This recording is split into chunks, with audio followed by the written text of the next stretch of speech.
Unhealthy mind में एक healthy body कभी नहीं रह सकती। अगर मेडिकल साइंस ने इतनी तरक्की कर ली तो आज हार्ट अटैक के जो केस हैं वो कम होने चाहिए। मतलब आपके सेल्स में जो ब्लड से ऑक्सीजन जा रही है वो डायरेक्टली नहीं जाती। मैं गारंटी के साथ बोलता हूँ इस व्यक्ति को बीमारियां जल्दी आएंगी और हार्ट की डिजीज को जल्दी नहीं। दवाइयां आपको ठीक ही नहीं करती। जुकाम आना गलत नहीं है, इट्स एब्सोल्युटली फाइन, बहुत अच्छी चीज है। आपको जुकाम हो रही है, नाक बहना इज अ गुड साइन। जरा सी होती है आप एंटीबायोटिक खाने लगते हैं, मत खाइए। तो क्या बिना दवाई के भी हम बीमारियों को ठीक कर सकते हैं? आपके शरीर में कोई भी बीमारी को आने में सालों लगते हैं। ये जो प्रोसेस मैं आपको बता रहा हूँ, इस प्रोसेस को समझ के उन्होंने स्टेज 4 के कैंसर को भी बीट किया।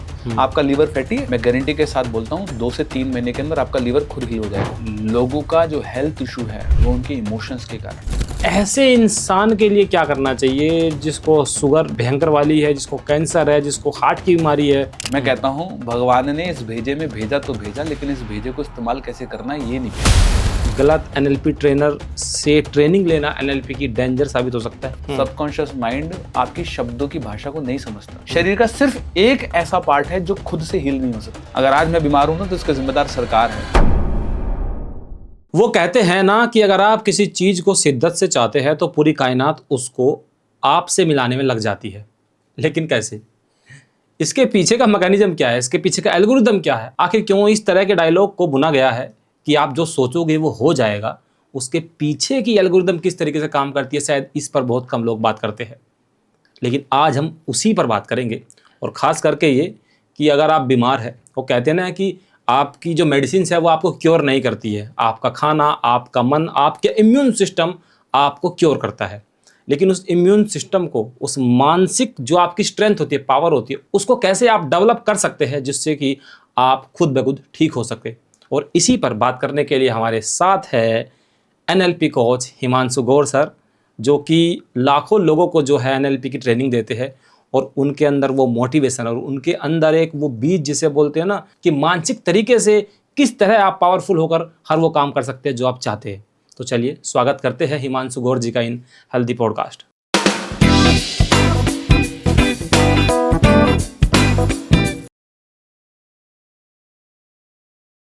बहुत बहुत स्वागत है सर आपका। बहुत बहुत शुक्रिया मुझे बुलाने के लिए। Thank you sir, thank you so much. तो सर, जैसे कि मैं पढ़ रहा था आपके बारे में, और बहुत सारी वीडियोस भी, बहुत सारे पॉडकास्ट भी मैंने आपके देखे हैं। एनएलपी पे हम लोग बातें करते हैं। एनएलपी, मुझे लगता है सोशल मीडिया पे बहुत सारे एनएलपी के बारे में बहुत सारी मतलब वीडियोस जो है वो सर्कुलेट होते हैं, लेकिन इसके बारे में बहुत कम लोग जानते हैं, इसके साइंस को बहुत कम लोग जानते हैं। तो बेसिकली वैसे तो मैं हेल्थ पे पॉडकास्ट करता हूँ, एक हेल्थ अवेयरनेस करता हूँ, लेकिन जब मैं आपकी कुछ वीडियोस देख रहा था और आप उसमें बताते हैं कि कैसे आप अपने सिर्फ सोच के, ब्रेन की लैंग्वेज को आप डेवलप करके मन चाहे बीमारी को भी आप क्योर करने में हेल्प कर सकते हैं, तो क्या एनएलपी का हेल्थ से या डिजीज से कोई वो नाता है, कोई कनेक्शन है? 100% कनेक्शन है। मैं हमेशा एक बात कहता हूँ जी। मैं कहता हूँ कि अनहेल्दी बॉडी में एक हेल्दी माइंड कभी नहीं रह सकता। राइट। और एक अनहेल्दी माइंड में एक हेल्दी बॉडी कभी नहीं रह सकती। ओके। मतलब अगर आपका माइंड हेल्दी नहीं है जी आपके विचार हेल्दी नहीं है, आपके इमोशन, आपके भाव अगर हेल्दी नहीं है जी, तो ये असंभव है कि आपका शरीर भी हेल्दी हो। Okay. और ये भी असंभव है कि आपका शरीर हेल्दी नहीं है। उदाहरण से आपका पेट खराब है, आपका डाइजेशन सही नहीं है, तो क्या आपने ये अनुभव किया है कि आपका दिमाग भी काम नहीं करता? आपकी क्रिएटिविटी ब्लॉक हो जाती है। आप कितना भी कोशिश कर ले, काम में मन नहीं लगेगा। क्यों? क्योंकि आप सही से फ्रेश नहीं हुए। तो जब आपका शरीर स्वस्थ नहीं है, उसका प्रभाव आपके दिमाग पर पड़ता है। तो क्या आपका जब दिमाग स्वस्थ नहीं होगा तो उसका प्रभाव क्या आपके शरीर पर नहीं पड़ेगा? क्योंकि ये दोनों कोई अलग अलग नहीं है। मैं हमेशा कहता हूँ, एनएलपी में हम एक लाइन बोलते हैं, your body and your mind is one system. If you will bring any change in your body, it will directly bring change in your mind. अगर मैं अपने शरीर में कोई भी बदलाव लाऊं, उदाहरण से अगर मैं सिर्फ एक काम कर लूं, एक काम करते हैं, आप सिर्फ अपनी स्पाइन स्ट्रेट करके बैठ जाइए जी, आपके मानसिक विचारों में बदलाव आ जाएगा। हाँ। आप सिर्फ अपने चेहरे का भाव बदल लीजिए, आपके मानसिक विचारों में बदलाव आ जाएगा। राइट। आप सिर्फ अपनी पीएफसी, अपने फोरहेड को थोड़ा सा काम कर लीजिए, आपके मानसिक जो है विचार जो हैं वो बदल जाएंगे। Right. और इवन अगर आप अपनी ब्रीदिंग को भी बदल देंगे, सांस लेने के ढंग को बदल देंगे, तब भी आपके विचार बदल जाएंगे। इसका मतलब कि अपने शरीर में जरा सा भी बदलाव अगर आप लाते हैं तो वो डायरेक्टली आपके विचारों को प्रभावित करता है। और इसी का उल्टा भी होता है, मतलब अगर आप अपने विचारों में जरा सा भी बदलाव लाते हैं तो वो इक्वली आपके शरीर को भी प्रभावित करता है। ओके। दिक्कत कहाँ है जी। दिक्कत अब ये हो रही है कि मैं एक लाइन बोलता हूँ, बहुत अच्छी सी लाइन है, पसंद आए तो कमेंट में लिखिएगा। मैं कहता हूँ, your body is healthy when it is moving. आपका शरीर तब स्वस्थ है जब वो मूव करता है। And your mind is healthy when it is still. आपका दिमाग स्वस्थ तब है जब वो एक जगह शांत है। राइट। लेकिन आज की तारीख में माइंड जो है इधर उधर है, बॉडी जो है स्टिल है। बॉडी तो स्टिल है। हाँ। आज तो आप घर पर बैठे बैठे काम वाली काम करके चली गई, हाँ। जो खाना था वो आपने ऑनलाइन मंगवा लिया। शॉपिंग करना भी अब जाना बंद हो चुका है, ब्लिंकिट जैसी फैसिलिटी आपके घर पर मौजूद है। तो अब वो पहले जो शारीरिक एक्टिविटी हुआ करती थी, वो शारीरिक एक्टिविटीज कम हो चुकी है। लेकिन जो ये माइंड की एक्टिविटी है ये दुगनी तेजी से बढ़ चुकी है। राइट। आपसे मेरा सवाल है, बहुत जायज सा सवाल है जी। आप मुझे बताइएगा, दर्शकों तक बात पूछे तो कमेंट में लिखिएगा। आज मेडिकल इंडस्ट्री ने कितनी तरक्की कर ली? अरबों खरबों डॉलर रुपीस खर्च होते हैं आज मेडिकल इंडस्ट्री में। बड़े बड़े हॉस्पिटल्स बनते जा रहे हैं, 1200 बेड के, 1500 बेड के। राइट। कैंसर हॉस्पिटल्स बनते जा रहे हैं, कार्डियोवास्कुलर डिजीज के, हार्ट अटैक के हॉस्पिटल्स बनते जा रहे हैं, वैक्सीन्स बनती चली जा रही हैं, नई नई मेडिसिन आ रही हैं मार्केट के अंदर। बहुत अच्छी बात है कि हमने इतनी तरक्की करी, अच्छी बात है, दैट इज ओके, बहुत अच्छी बात है। लेकिन सवाल सिर्फ एक है कि अगर मेडिकल साइंस ने इतनी तरक्की कर ली तो आज हार्ट अटैक के जो केस हैं वो कम होने चाहिए। बिल्कुल। डायबिटीज के केस हमारे देश में कम होने चाहिए। राइट। ओबेसिटी के केस हमारे देश में कम होने चाहिए। राइट। कैंसर के केस हमारे देश में कम होने चाहिए। लेकिन आज इसका जस्ट रिवर्स हो रहा है। मैं परसों एक न्यूज़ पढ़ रहा था जिसमें एम्स की एक स्टडी आई है, उन्होंने रिसर्च किया है कि 57% से ज़्यादा लोगों की जो डेथ होती है उनके पीछे जो कॉज होता है वो हार्ट की प्रॉब्लम्स होती है। इमोशंस, हार्ट आपके सरल लैंग्वेज में बोल दिया ताकि आपको समझ में आ जाए मेडिकल लाइन में। बिल्कुल, बिल्कुल। लेकिन एक्चुअली में हमारा जो भाव है, हमारा जो इमोशंस हैं, क्या आपने कभी ऐसे व्यक्ति को देखा है जो ड्रिंक्स कर रहा है, बेकार सा लाइफ स्टाइल है, घूमता है फिरता है, बाहर का खाता है, सब कुछ करता है और एकदम चंगा है, चंगा इन द सेंस एकदम हेल्दी है, और आप देखकर कहते हो यार इसकी 60 साल उम्र हो गई, 65 साल उम्र हो गई, डेली बैठ कर पीता है, डेली बैठ के करता है, इसकी किडनी ना खराब होती ना कुछ होता, ये नहीं होता, सब कुछ बढ़िया चल रहा है वो। और कई आप समाज में ऐसे भी लोगों को देखते हैं जो बिल्कुल नहीं खाते कुछ भी, ना बाहर का खाते, ना अनहेल्दी लाइफ स्टाइल है, ना ड्रिंक करते, ना स्मोकिंग करते, पता चलती 35 साल की एज में कैंसर निकला उसको। हाँ, वो ऐसे तो बहुत देखे मैंने, ऐसे बहुत देखे। हाँ। फिर आपको पता है क्या लगता है कि यार इससे बड़े तो पी लेते हाँ, सही बात है, तो इससे बड़े पी लेते। कहाँ प्रॉब्लम है? क्या चीज़ है जो छूट रही है?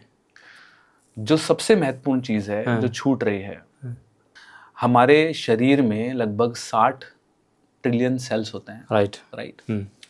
हमारे सेल्स का काम है ऊर्जा बनाना, एनर्जी बनाना। हमारा जो ब्लड है, ब्लड का काम है जो ऑक्सीजन है, हीमोग्लोबिन है, उसको सर्कुलेट करना, वो लेकर जाता है। मतलब आपने खाना खाया, खाना स्टमक में गया, डाइजेशन हुआ, ब्लड में गया, ब्लड के अंदर वो ऑक्सीजन गई, हीमोग्लोबिन ली और ब्लड में वो सर्कुलेट हुई, वो ट्रैवल करी। सेल्स के और आपके ब्लड के बीच में पतली सी लेयर होती है, उसको ल्यूकस कहते हैं। पतली सी लेयर है, मतलब आपके सेल्स में जो ब्लड से ऑक्सीजन जा रही है वो डायरेक्टली नहीं जाती, वो वहां पर वो उसको प्लग इन कर देता है, मतलब उसको छोड़ देता है वहां पर, और सेल्स वहां से उठाते हैं और जो डेड सेल्स होते हैं, जो गार्बेज है, जो गंदगी है, वो उसको उसी के अंदर ल्यूकस के अंदर उसके डाल देते हैं। लाइक तो अब जो एनवायरनमेंट है हमारे सेल का, जो हमारे सेल का एनवायरनमेंट है, जो उसका एनवायरनमेंट है वो है हमारे इमोशन। जैसे कि उदाहरण से आप और हम रोड पर जा रहे हैं और अचानक से आप कूड़े के ढेर के पास से गुजरते हैं, तो आप क्या करेंगे? मैं तो मुंह छिपाऊंगा, नाक बंद करूंगा, ऐसा करूंगा। क्यों? कि बदबू आ रही है। बदबू आ रही है। अगर बदबू आती है तो आपके विचार बदलते हैं। 100% बदलते हैं। स्मेल का आपके विचारों पर हाँ, प्रभाव पड़ता है। 100% पड़ता है। बिल्कुल। तो आपके सेल्स का एनवायरनमेंट क्या है? जो आपके बॉडी के जो एनर्जी जनरेटर हैं, जो माइटोकॉन्ड्रिया एनर्जी जनरेट करती है, ऊर्जा जनरेट करती है, उसका एनवायरनमेंट क्या है? आपके विचार, ओके, आपके थॉट। तो जब कोई व्यक्ति जेलेसी के अंदर रहता है, जब कोई व्यक्ति गुस्से में रहता है, कोई व्यक्ति मानो गुस्सा करता है हमेशा, हर बात पे चिड़चिड़ा, हर बात पे गुस्सा, हर बात पे फ्रस्ट्रेशन, जरा सी गाड़ी जाम में क्या फंस गई, गुस्सा कर दिया, जरा सी कोई चीज लेट क्या हो गई, गुस्सा कर दिया, किसी से कुछ नुकसान हो गया तो गुस्सा कर दिया, किसी ने कुछ ऊंचा बोल दिया तो गुस्सा कर दिया, मतलब गुस्सा तो उसकी नाक पे बैठा है। मैं गारंटी के साथ बोलता हूं, इस व्यक्ति को बीमारियां जल्दी आएंगी और हार्ट की डिजीज को जल्दी होंगी। अच्छा, 100%। जिसे गुस्सा ज्यादा आता है। जिसे गुस्सा ज्यादा आता है। जो व्यक्ति ग्रीफ में है, गिल्ट में है, जो व्यक्ति कंप्लेंट भाव में है, जो व्यक्ति जेलसी में है, कई बार आपको देखा है ना, बुराइयां करते हैं पीछे से, बहुत बिचिंग होती है ना पीछे से। तो कोई व्यक्ति जब बुराइयां करता है, कोई व्यक्ति जेलसी रखता है, अरे इसने तो गाड़ी खरीद ली, 2 नंबर का पैसा होगा। हाँ। वो 2 नंबर का पैसा जो आप बोल रहे हो ना, इसमें आपकी जेलसी दिखती है। राइट। कोई व्यक्ति तरक्की कर रहा है तो उसकी तरक्की से आपके पॉडकास्ट में भी नीचे कुछ ऐसे कमेंट्स आते होंगे, जो जलते होंगे। राइट। तो ये जो जेलसी आप कर रहे हैं, आपको खुद नहीं पता कि आप इनडायरेक्टली अपने आप को ही हार्म पहुंचा रहे हैं। आप अपने आप को ही नुकसान पहुंचा रहे हैं, उसका तो कुछ नहीं बिगाड़ रहे आप। मानो आपके साथ किसी ने बुरा किया और आपने ठान लिया कि अब तो मैं इससे बदला लेके रहूंगा। एक दिन तो आएगा जब मैं इससे बदला लूंगा। अब बदले लेने में दिक्कत एक बहुत बड़ी है। क्या दिक्कत है? बदले लेने में दिक्कत यह है कि बदला लेने के लिए आपको उस व्यक्ति को अपने माइंड में याद रखना पड़ेगा। उस इवेंट को याद रखना पड़ेगा जिस इवेंट के लिए बदला लेना है। चाहे वो 1 साल बाद हो, 2 साल बाद हो, 3 साल बाद हो, 5 साल बाद हो, 10 साल बाद हो। 10 साल बाद भी इमेजिन करिए, वो व्यक्ति, वो इंसिडेंस, वो नेगेटिव इवेंट आपके ब्रेन के अंदर बैठा है, नेगेटिव इमोशन जनरेट कर रहा है। उस व्यक्ति का तो 10 साल बाद आपने बिगाड़ा होगा, लेकिन इस 10 साल में आपने अपने शरीर का कितना बिगाड़ लिया आपको खुद नहीं अनुभव। तो जब हम हेल्दी बॉडी की बात करते हैं, जब हम हेल्दी माइंड की बात करते हैं, जब हम बात करते हैं हीलिंग की बात करते हैं, राइट, मैं गारंटी के साथ कहता हूँ, गारंटी के आपके पॉडकास्ट पे कह रहा हूँ, गारंटी के साथ, आपके शरीर से बढ़िया इस दुनिया में कोई मेडिसिन है ही नहीं। बचपन से ही जो कल्चर हम अपने घर के अंदर क्रिएट कर रहे हैं, ये हमारे आने वाले भविष्य को खा जाएगा। कि दवाइयां हमें ठीक करती हैं। जरा सी खांसी हुई, डॉक्टर के पास चलो, दवाई लिख दो। डॉक्टर की ट्रेनिंग उसी चीज के लिए हुई है, मैं उनको गलत नहीं ठहराऊंगा। उनकी पूरी पढ़ाई इसी चीज के लिए हुई है कि कौन सी बीमारी में कौन सी दवाई देनी है। वो अपनी जगह बिल्कुल सही है, लेकिन आपको ये समझना पड़ेगा कि दवाइयां आपको ठीक ही नहीं करती। प्रैक्टिकली प्रूफ करूं इस बात को? बिल्कुल, प्लीज। क्या कभी आपने देखा है कि कई बार डॉक्टर्स मूवीज के अंदर ऐसा बोलते हैं कि अब ना इन पे दवाइयां असर करना बंद कर दी हैं। हाँ। अब इनको दवाइयों की नहीं, दुआओं की जरूरत है। दुआओं की जरूरत है। हाँ। ये जब वो कहता है ना इस पे दवाइयां काम करना बंद कर रही हैं, तो एक्चुअली में पता है वो क्या कह रहा है? वो कह रहा है कि इसकी बॉडी ने सेल्फ हीलिंग बंद कर दी है।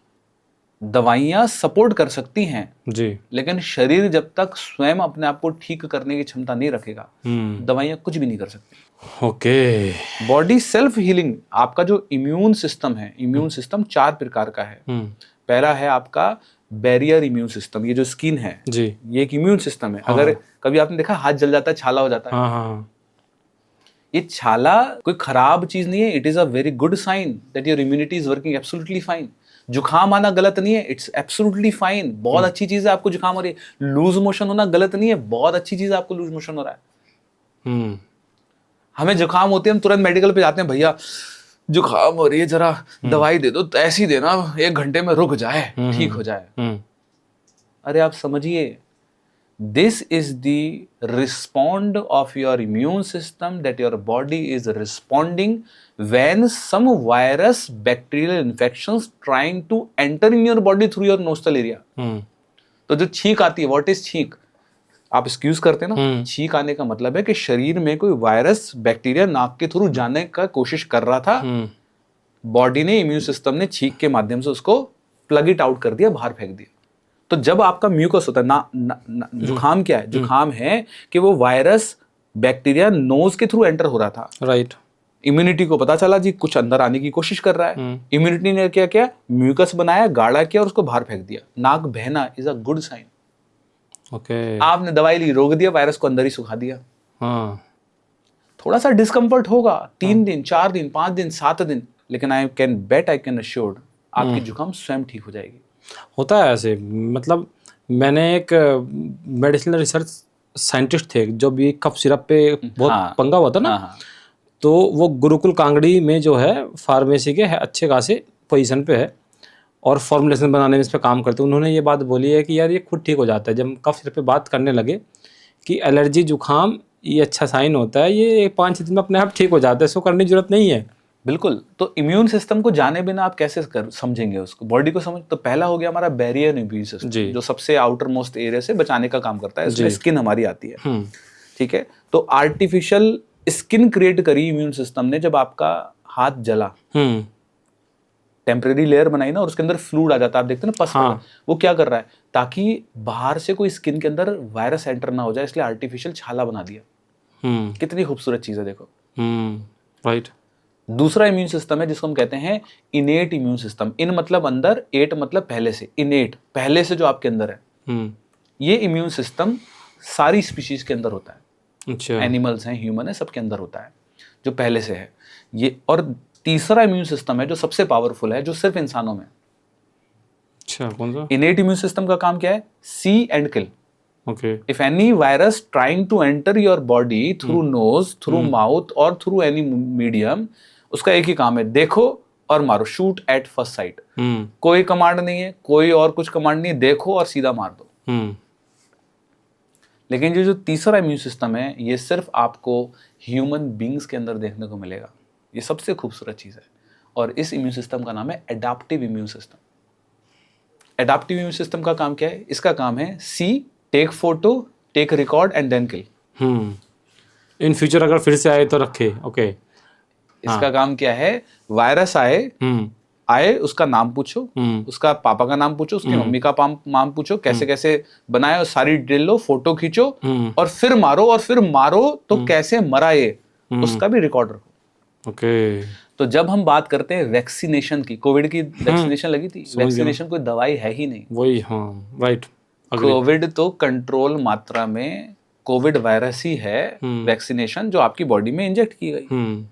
मतलब आपके शरीर में कोविड ही डाला गया था वैक्सीनेशन में। वैक्सीनेशन जो बच्चों की लगती है, उसमें कोई दवाई नहीं होती, वो तो वही वायरस होता है जिस वायरस की वैक्सीन लगाई जाती है आपको। क्यों दिया जाता है वो वायरस?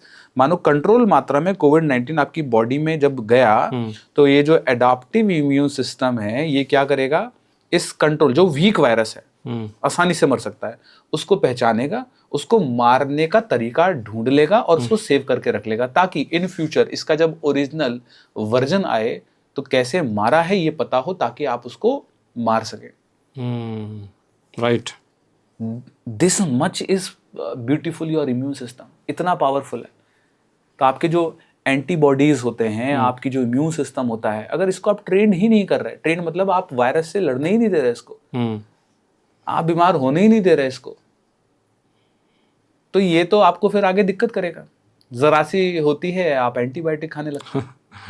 बहुत ज्यादा मत खाइए, बंद कर दीजिए। आपको बड़े होके बहुत दिक्कतें होने लग जाएंगी, चैलेंजेस आने लगेंगे, हेल्थ इश्यूज आने लगेंगे, क्योंकि एक मेडिसिन आपके दूसरे ऑर्गन को इम्पैक्ट करती है। मैं आपको ऐसा हिडन आयुर्वेद का एक सीक्रेट दे देता हूँ पॉडकास्ट पे। प्लीज बताइए। दवाइयों की जरूरत ही नहीं पड़ेगी। मेरा सवाल भी अगले वाला यही होने वाला था कि क्या सच में, मतलब अगर हम NLP को अपने जीवन में उतारे तो क्या बिना दवाई के भी हम बीमारियों को ठीक कर सकते हैं? कुछ हद तक। अच्छा, कुछ हद तक तो 100% आप जरूर ठीक कर सकते हैं, लेकिन आजकल लोगों के अंदर धैर्य नहीं है, पेशेंस नहीं है, वो टाइम नहीं है। पहले तो डॉक्टर्स अवेलेबल नहीं होते थे, मेडिसिन गांव में रहते थे, कहाँ होता था, हॉस्पिटल तो किलोमीटर दूर होते थे, बाइक पे लेके जाते थे। तो क्या करता था, मजबूरी है भाई साहब, झेलना ही है। बुखार है तो पड़े हैं बुखार के अंदर, जुकाम है तो जुकाम के अंदर है, क्योंकि ऑप्शन नहीं है ना। अब तो क्या है, 5 मिनट के अंदर सारी फैसिलिटीज अवेलेबल है। बिल्कुल अग्री। 2 मिनट में मेडिकल है और घर के पीछे हॉस्पिटल बना हुआ है। जरा सा दर्द हुआ यहाँ पर, हॉस्पिटल में जाके एडमिट हो गए, देखना भाई सब जलन हो रही है। सही कह रहे हो। तो आप किसी भी डिजीज को हील कर सकते हैं, आपका शरीर इतना कैपेबल है। और ये मैं नहीं कह रहा, ये हमारे आयुर्वेद कह रहा है। आयुर्वेदा के अंदर एक प्रोसेस है जी, उस प्रोसेस का नाम है, यू कैन गूगल इट, उस प्रोसेस का नाम है संप्रांति। ओके, संप्रांति। हाँ, संप्रांति। ओके, संप्रांति ये कहता है कि हमारे शरीर में कोई भी बीमारी के एग्जिस्टेंस में आने की कुछ स्टेजेस होती है। मतलब आपके शरीर में जो बीमारी आती है जी, ये रातों रात नहीं आती। ओके, ऐसा तो नहीं हुआ होगा कि आप कल चंगे सोए, सुबह उठे तो कैंसर मिला। नहीं, ऐसा नहीं होता। ऐसा तो नहीं हुआ होगा कि आप कल चंगे थे, वो आपको दिख रहा है कि आप कल चंगे थे, मतलब आप हेल्दी थे, या आपको दिख रहा है, लेकिन अंदर जो चीज चल रही है वो कई सालों से चल रही थी, जो आपके नोटिस में नहीं आई। हार्ट अटैक आपको दिखा कि कल तक तो बहुत बढ़िया था, लेकिन उसकी जो वेन्स में जो ब्लॉकेज है वो तो कई सालों से इकट्ठा हो रहा था, उसको पता भी नहीं थी ये बात। तो रातों रात तो कोई बीमारी बनती नहीं, सही बात। सालों लगते हैं उस बीमारी को बनने में। राइट। तो आपके शरीर में कोई भी बीमारी को आने में सालों लगते हैं, और उसका एक प्रोसेस है, 5 स्टेजेस हैं। आपके शरीर में किसी की बीमारी के आने की कितनी स्टेज है? 5 है। पहली स्टेज है, डॉक्टर्स ने एक्सपेरिमेंट किया 500 कैंसर पेशेंट के ऊपर, और उन्होंने स्टेज 4 के वो लोग थे जिनके ऊपर ये एक्सपेरिमेंट किया, और उन्होंने ये जो प्रोसेस मैं आपको बता रहा हूँ, इस प्रोसेस को समझ के उन्होंने स्टेज 4 के कैंसर को भी बीट किया। अच्छा, इतना पावरफुल है। Without medicine? Without medicine. कैसे, थोड़ा बताइए। 5 स्टेप हैं जी, हर बीमारी के आपके शरीर में आने के। पहला स्टेप है that is the accumulation. Accumulation का मतलब क्या है? Let's take an example. शादी का सीजन था, कई सारे इनविटेशन आए थे, बैक टू बैक शादियां थी, और मैं मना कर नहीं सकता था, तो थोड़ा सा शेड्यूल ऐसा हो गया, सपोज करिए कि मैंने बाहर का खाना खा लिया। अब हुआ क्या कि बाहर का खाने से आपको पता है आजकल तो हर चीज में मिलावट है। मेरा डाइजेस्टिव सिस्टम बिगड़ गया, एसिडिटी बनने लगी। ठीक है जी, क्या करें, इनो ले ली, डाइजीन पी ली, दवाइयाँ खा ली, हो गया ठीक। फिर मेरा टूर था, मैं ट्रैवल पे चला गया, वहाँ पर भी बाहर का खाना हो गया। लेकिन मैं बार बार कोई मेडिसिन लेकर, डाइजीन लेकर, इनो लेकर, या पेंटलॉब लेकर, या ऐसी कोई दवाइयाँ लेकर जो पेट के लिए बढ़िया होती हैं, खा के मैं चला रहा था। हाजमुला खा ली, दुनिया भर की चीज़ें खाते हुए चलती रही। अब होगा क्या कि अगर आपने इस लाइफ स्टाइल को नहीं समझा और बदला, तो ये जो एक्यूमुलेशन की पहली स्टेज है, ये सेकंड स्टेज में कन्वर्ट होगी। और ये सेकंड स्टेज होगी that is the aggravation. Aggravation का मतलब क्या है? वो एसिडिटी जो अभी सिर्फ आपके स्टमक में थी, ये एसिडिटी थोड़ा सा ऊपर आएगी और आपके छाती में आना शुरू होगी, यहाँ पर आपको पेन होना शुरू होगा। तो अक्सर आपने देखा होगा कि कई बार एसिडिटी छाती में आ जाती है, आप कहते हो गैस का दर्द है, गैस का दर्द है, गैस का दर्द है, क्योंकि आपका लाइफस्टाइल ठीक नहीं हो रहा। तो वो एग्रीवेट का मतलब क्या है? बढ़ जाना। ठीक है, वो बढ़ेगी। अगर आप अभी नहीं माने, लाइफस्टाइल नहीं बदला, अपना सोने का पैटर्न, उठने का पैटर्न, अपना खान पान, अपना ये सब आपने नहीं बदला, अपना इमोशंस नहीं बदले, अपने भाव नहीं बदले, अपने थॉट नहीं बदले, तो फिर तीसरी स्टेज आएगी। तीसरी स्टेज है that is the spreading. Spreading का मतलब क्या है कि ये जो आपके चेस्ट में पेन हुआ है, ये अब हाथ पैरों में जाएगा, या आपके लेग्स में जाएगा, या सर में जाएगा। तो कई बार देखा है गैस सर में चढ़ जाती है, दर्द होने लगेगा, हाथ पैरों में दर्द होने लगेगा। कई लोगों को तो लगातार रहता है हाथ पैरों में दर्द, एसिडिटी के कारण हाथ, क्योंकि अब वो तीसरी स्टेज पर आ गए। अगर आपकी बॉडी में इस पिल्लियों में यहाँ पे दर्द होता है, या हाथ में दर्द होता है, या सर में बहुत जल्दी दर्द होता है, और एसिडिटी के कारण हो रहा है, तो इसका मतलब आप तीसरी स्टेज पे पहुंच चुके हैं, आपकी बॉडी स्प्रेड कर रही है उसको। अच्छा, ओके। अभी भी नहीं माने आप, चाहिए जी पिज्जा, चाहिए जी आलू के पराठे बटर के साथ, मतलब लाइफ स्टाइल आपका वॉक नहीं है, आपका एक्सरसाइज नहीं है, बर्न नहीं कर रहा है आप चीजों को। फिर आएगी आपकी चौथी स्टेज, और चौथी स्टेज होगी that is the localisation. Localisation का मतलब क्या है कि अब आपकी बॉडी का सबसे वीकेस्ट पार्ट को ये ढूंढेगा। मानो कोई किसी जगह चोट लगी है, वो वीकेस्ट पार्ट है, कोई ऑर्गन आपका थोड़ा सा वीक है, तो ये ऐसी जगह ढूंढेगा जहां पर मैं स्टोर हो सकता हूं। तो आपने कई बार देखा है मरोड़ हो जाती है, पाइल्स हो जाती है, राइट, जलन होने लगती है। मतलब अब क्या करेगा, पाइल्स क्या है? पाइल्स कुछ भी नहीं है, आपके शरीर में वो लोकलाइज हो रहा है। लोकलाइज मतलब जगह ढूंढ रहा है कि किस पार्ट को अटैक करना है, वो लोकलाइज हो जाएगा। तो कोई भी बॉडी का एक पार्ट जो सबसे वीक होगा, कोई चोट, कोई ऑर्गन, वहां पर जाकर वो उसको अटैक करेगा। अगर आप अभी भी नहीं सुधरे फिर वो करेगा डाइवर्सिफाई। अच्छा, ऑर्गन को पकड़ा जी, उसको डाइवर्सिफाई करे, बढ़ाएगा उसको, पाइल्स बढ़ती जाएगी, मरोड़ आपकी कॉन्स्टिपेशन बढ़ता जाएगा, पेट साफ ही नहीं होगा आपका। सही बात है, कितनी दवाइयाँ खा लो नहीं होगा ही नहीं, घंटों घंटों बैठोगे बाथरूम में, अभी भी नहीं सुधरे, फिर आएगी आपकी 5-6 स्टेज, वो है क्रॉनिक डिजीज। अब लगी बीमारी, अब बीमारी बन गई पूरी, अब बन गई पूरी बीमारी, अभी तक तो बीमारी थी ही नहीं।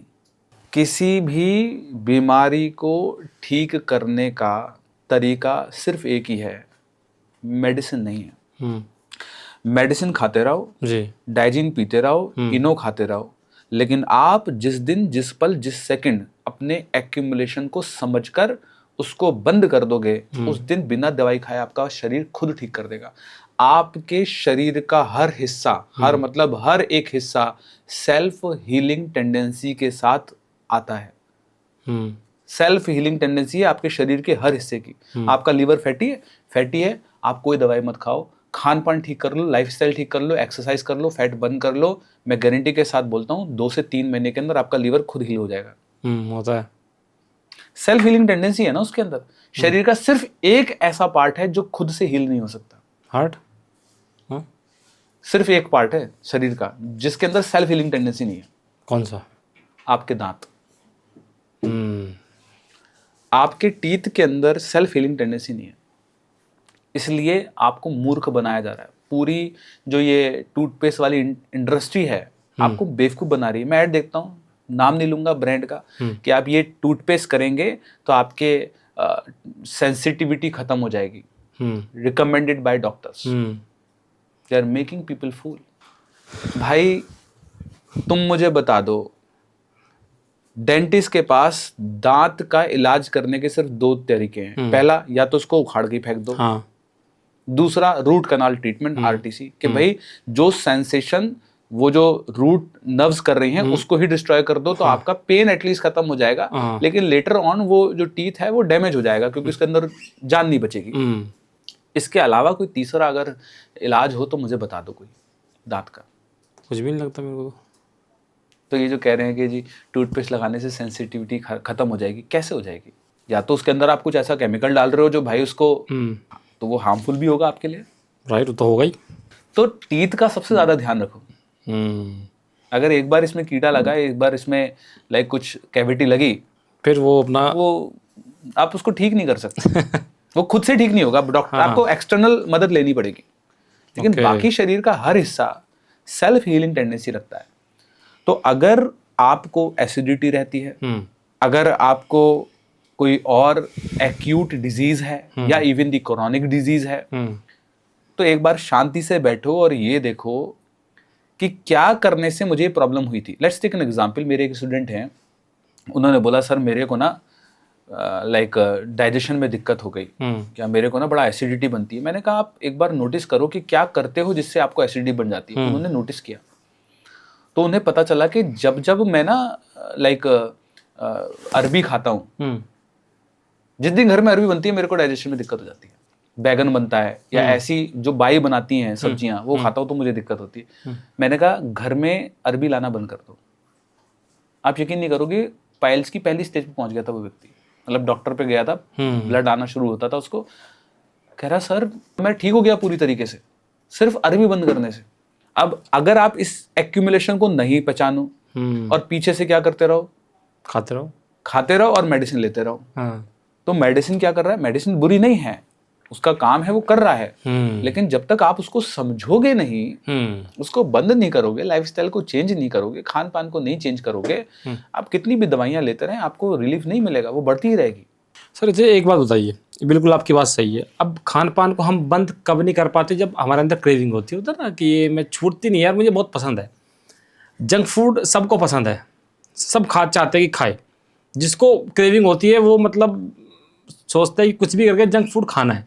हमको पता भी है कि जंक फूड खराब है, हमारी सेहत के लिए अच्छा नहीं है, फिर भी हमारे माइंड में वो क्या प्रोग्रामिंग होती है कि हम अपने आप को रोक नहीं पाते हैं जंक फूड खाने से, हमको खाना ही पड़ता है, उसके बिना हमको चैन नहीं मिलता, क्या होता है? ये आपके पेट के बैड बैक्टीरिया हैं जो क्रेविंग आपको देते हैं। और मैं कहता हूँ now we are not driven by our 60 million neurons, मतलब हम दिमाग से ड्रिवन नहीं हो रहे हैं, हम अपने टंग्स में जो मॉलिक्यूल्स हैं, जो एटम्स हैं, जो टेस्ट बर्ड्स हैं, हम उनसे ड्रिवन हो रहे हैं। आज हमें टेस्ट ज़्यादा ज़रूरी है हमारे हेल्दी होने की बजाय। तो आपको टेस्ट चाहिए या आपको हेल्थ चाहिए, दोनों चीज़ें तो एक साथ आपको नहीं मिलेंगी। दूसरा, आपके मेंटल पैटर्न्स बहुत वीक हो चुके हैं। इसका मतलब अगर कहते हैं ना, if you can not control your hunger you can not control anything. अगर कोई व्यक्ति अपनी भूख को कंट्रोल करने की क्षमता नहीं रखता, वो दुनिया में कुछ नहीं कर सकता। अच्छा। सबसे पहली जो शिक्षा है कि आप पहचान जाइए, अगर कोई व्यक्ति कह रहा है ना मेरे को भूख बर्दाश्त नहीं है, वो मेंटली वीक है। अच्छा जी। आप अपने ब्रेन को ये कमांड ही नहीं दे पा रहे कि आपको क्या खाना है, आपको क्या नहीं खाना। मैं इसके लिए ये कहता हूँ कि ब्रेन को, जो इनमेच्योर ब्रेन होता है और जो मैच्योर ब्रेन होता है, दोनों में अंतर क्या होता है? जो इमेच्योर ब्रेन है वो कभी भी सेकंड लेवल ऑफ कॉन्शियसनेस को नहीं देख पाएगा, वो हमेशा फर्स्ट लेवल ऑफ कॉन्शियसनेस के प्लेजर को ही देख पाएगा। एनएलपी में पढ़ाता हूँ ये बात। जी। First level of consciousness pleasure का मतलब क्या है कि तुरंत ये करने से क्या मिलेगा। हाँ, ठीक है, जैसे लेट उठने से मुझे खुशी मिलेगी, या आइसक्रीम खाने से मुझे खुशी मिलेगी, मीठा खाने से खुशी मिलेगी, कोल्ड ड्रिंक पीने से खुशी मिलेगी, पिज़्ज़ा खाने से खुशी मिलेगी, मोमोज खाने से खुशी मिलेगी। तो तुरंत खाया, उसका जो एहसास हुआ, जो मैं बोलूँगा सेंसरी प्लेजर, सेंसेस के माध्यम से जो एहसास आपको मिला, उसको आपने फर्स्ट लेवल ऑफ प्लेजर कहा। लेकिन सेकंड लेवल ऑफ पेन जो है वो आपका ब्रेन देख नहीं पा रहा। जो आपको तुरंत नहीं मिलेगा वो आपको मिलेगा कुछ सालों बाद, लाइक 10 साल बाद, 15 साल बाद, 20 साल बाद। अगर आप रेगुलर करेंगे, 1 दिन 2 दिन खाने में कोई नहीं, बॉडी के अंदर सेल्फ हीलिंग टेंडेंसी है, वो रिकवर कर लेगी। लेकिन अगर आप रिपीटेड मोड में करेंगे तो आपकी बॉडी उसको हील नहीं कर पाएगी। इसलिए अगर आप अपने फास्ट फूड एडिक्शन को कम करना चाहते हैं तो बहुत सिंपल सी टेक्निक दे रहा हूं एनएलपी की। Associate yourself with the pain in the present and associate yourself with the pleasure in the future. मतलब भविष्य में जो कर रहे हो उसमें क्या पेन है, इससे अपने आप को एसोसिएट कर लो।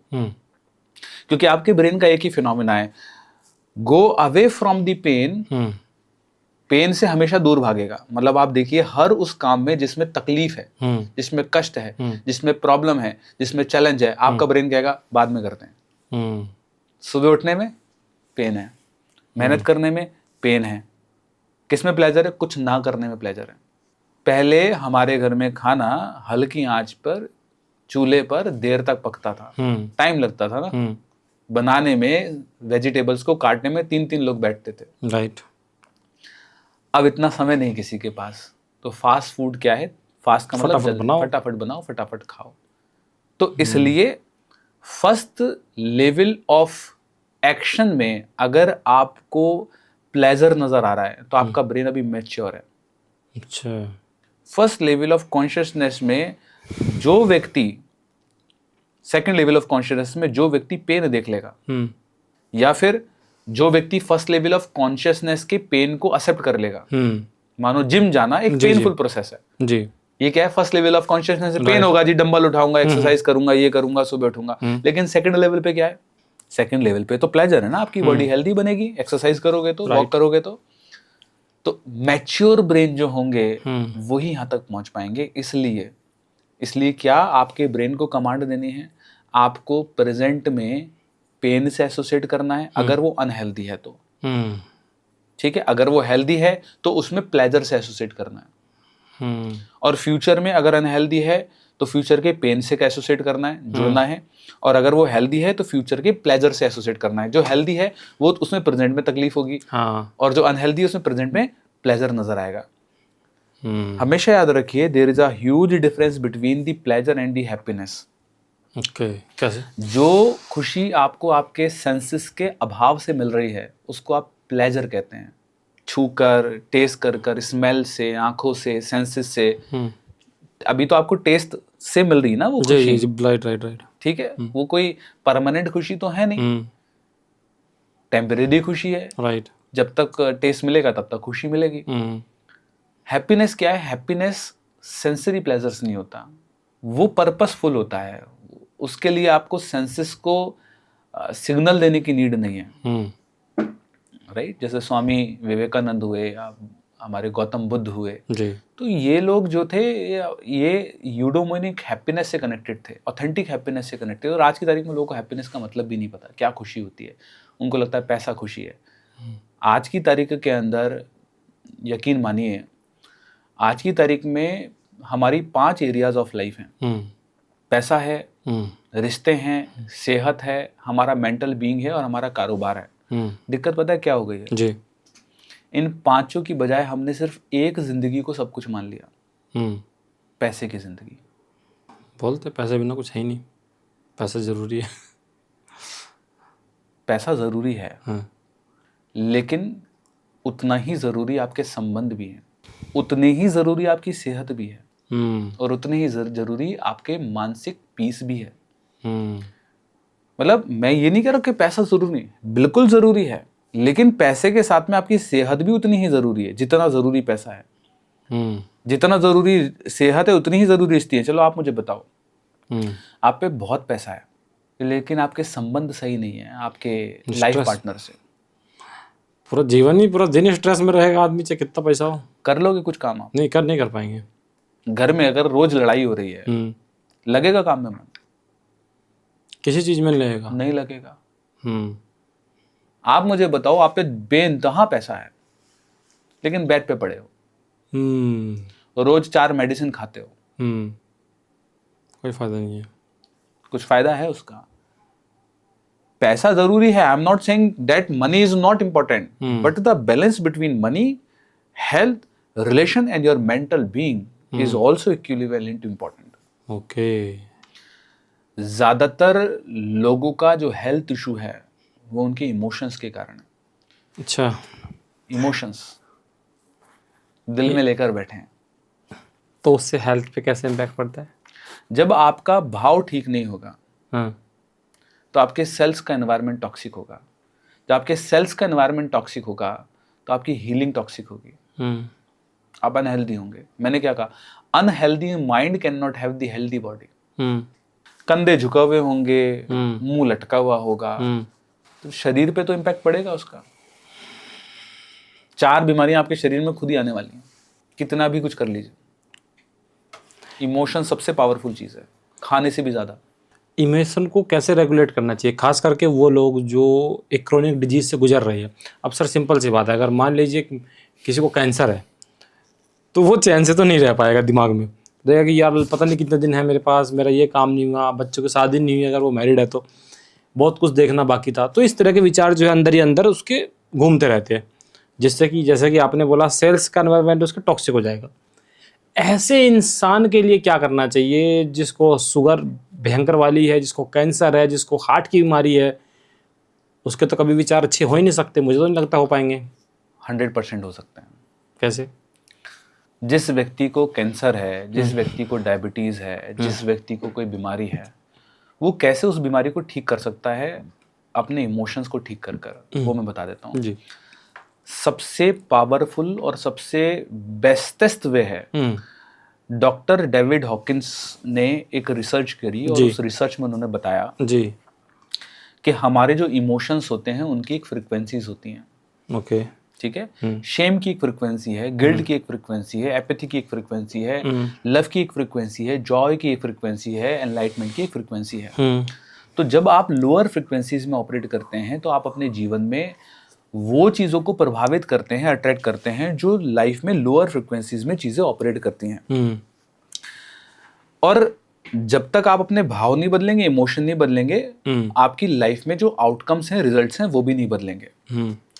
अगर आप अपने हीलिंग को बेहतर और स्पीड अप करना चाहते हैं तो आप सबसे बेस्टेस्ट पावरफुल चीज जो कर सकते हैं वो है लाइफ में ग्रेटिट्यूड को प्रैक्टिस करना शुरू कर दीजिए। अच्छा, ग्रेटिट्यूड को प्रैक्टिस, इतने ट्रमेंडस रिजल्ट्स हैं, यू विल नॉट बिलीव। थोड़ा सा बताइए, एक थोड़ा रोड मैप दीजिए कैसे करना चाहिए। रोड मैप मैं आपको दे देता हूँ। जी। ग्रेटिट्यूड को पाया गया है कि जब आप ग्रेटिट्यूड, 3 तरीके से लोग जिंदगी जीते हैं। पहली स्टेज है life is happening to me. Life is happening to me का मतलब क्या है कि मेरी जिंदगी में जो भी कुछ घटित हो रहा है उसका जिम्मेदार कोई और है। मेरा प्रमोशन नहीं हुआ, उसका जिम्मेदार मेरा बॉस था। मेरी सैलरी नहीं बढ़ी, इसका जिम्मेदार मेरा कलीग था। मैं आज अगर बीमार हूं ना तो इसके जिम्मेदार मेरे मम्मी पापा हैं, अच्छा खान पान नहीं दिया। अगर आज मैं बीमार हूं ना तो इसका जिम्मेदार सरकार है, पॉल्यूशन। मेरी क्या गलती है यार, ये तो सरकार की गलती है ना, जिसकी वजह से आज मैं हॉस्पिटल में हूं। मतलब मेरी जिंदगी में आज जो भी कुछ घटित हो रहा है इसका जिम्मेदार कौन है? कोई दूसरा। तो ये फर्स्ट स्टेज है जिंदगी जीने की। जो व्यक्ति इस स्टेज में जिंदगी जी रहा है, I can bet, I can guarantee, उसकी लाइफ में बहुत सारी प्रॉब्लम्स होंगी। कैसे बदला जाए इसको, उस पर बात करेंगे। पहले दूसरी स्टेज के 3 स्टेज हैं। अच्छा दूसरी स्टेज क्या है? जी। दूसरी है लाइफ इज हैपनिंग बाय मी। मतलब जो भी कुछ मेरी जिंदगी में है आज, जहां पर भी मैं हूं, चाहे बुरा है चाहे अच्छा है, जहां पर भी जिस मुकाम पर भी पहुंचा हूं वो मेरे कारण पहुंचा हूं। सेल्फ ऑब्सेस होना है। हाँ, मतलब I am the creator of my destiny. मैंने किया है, मैं का भाव है। ओके। जो भी कुछ किया है मैंने किया है। हाँ। अच्छा है तो भी मैंने किया, बुरा है तो मैंने किया है। थोड़ा सा बेटर है कि बुरे को चलो कम से कम किसी और के ऊपर तो नहीं डाल रहे, खुद के ऊपर डाल रहे हैं कि मैंने किया है। हाँ। लेकिन ये फीलिंग है कि मैं हूं, मैं का भाव है। ठीक है, मैं से बढ़कर कुछ नहीं। तो ये मैं के आसपास ही घूमता रहता है। ओके।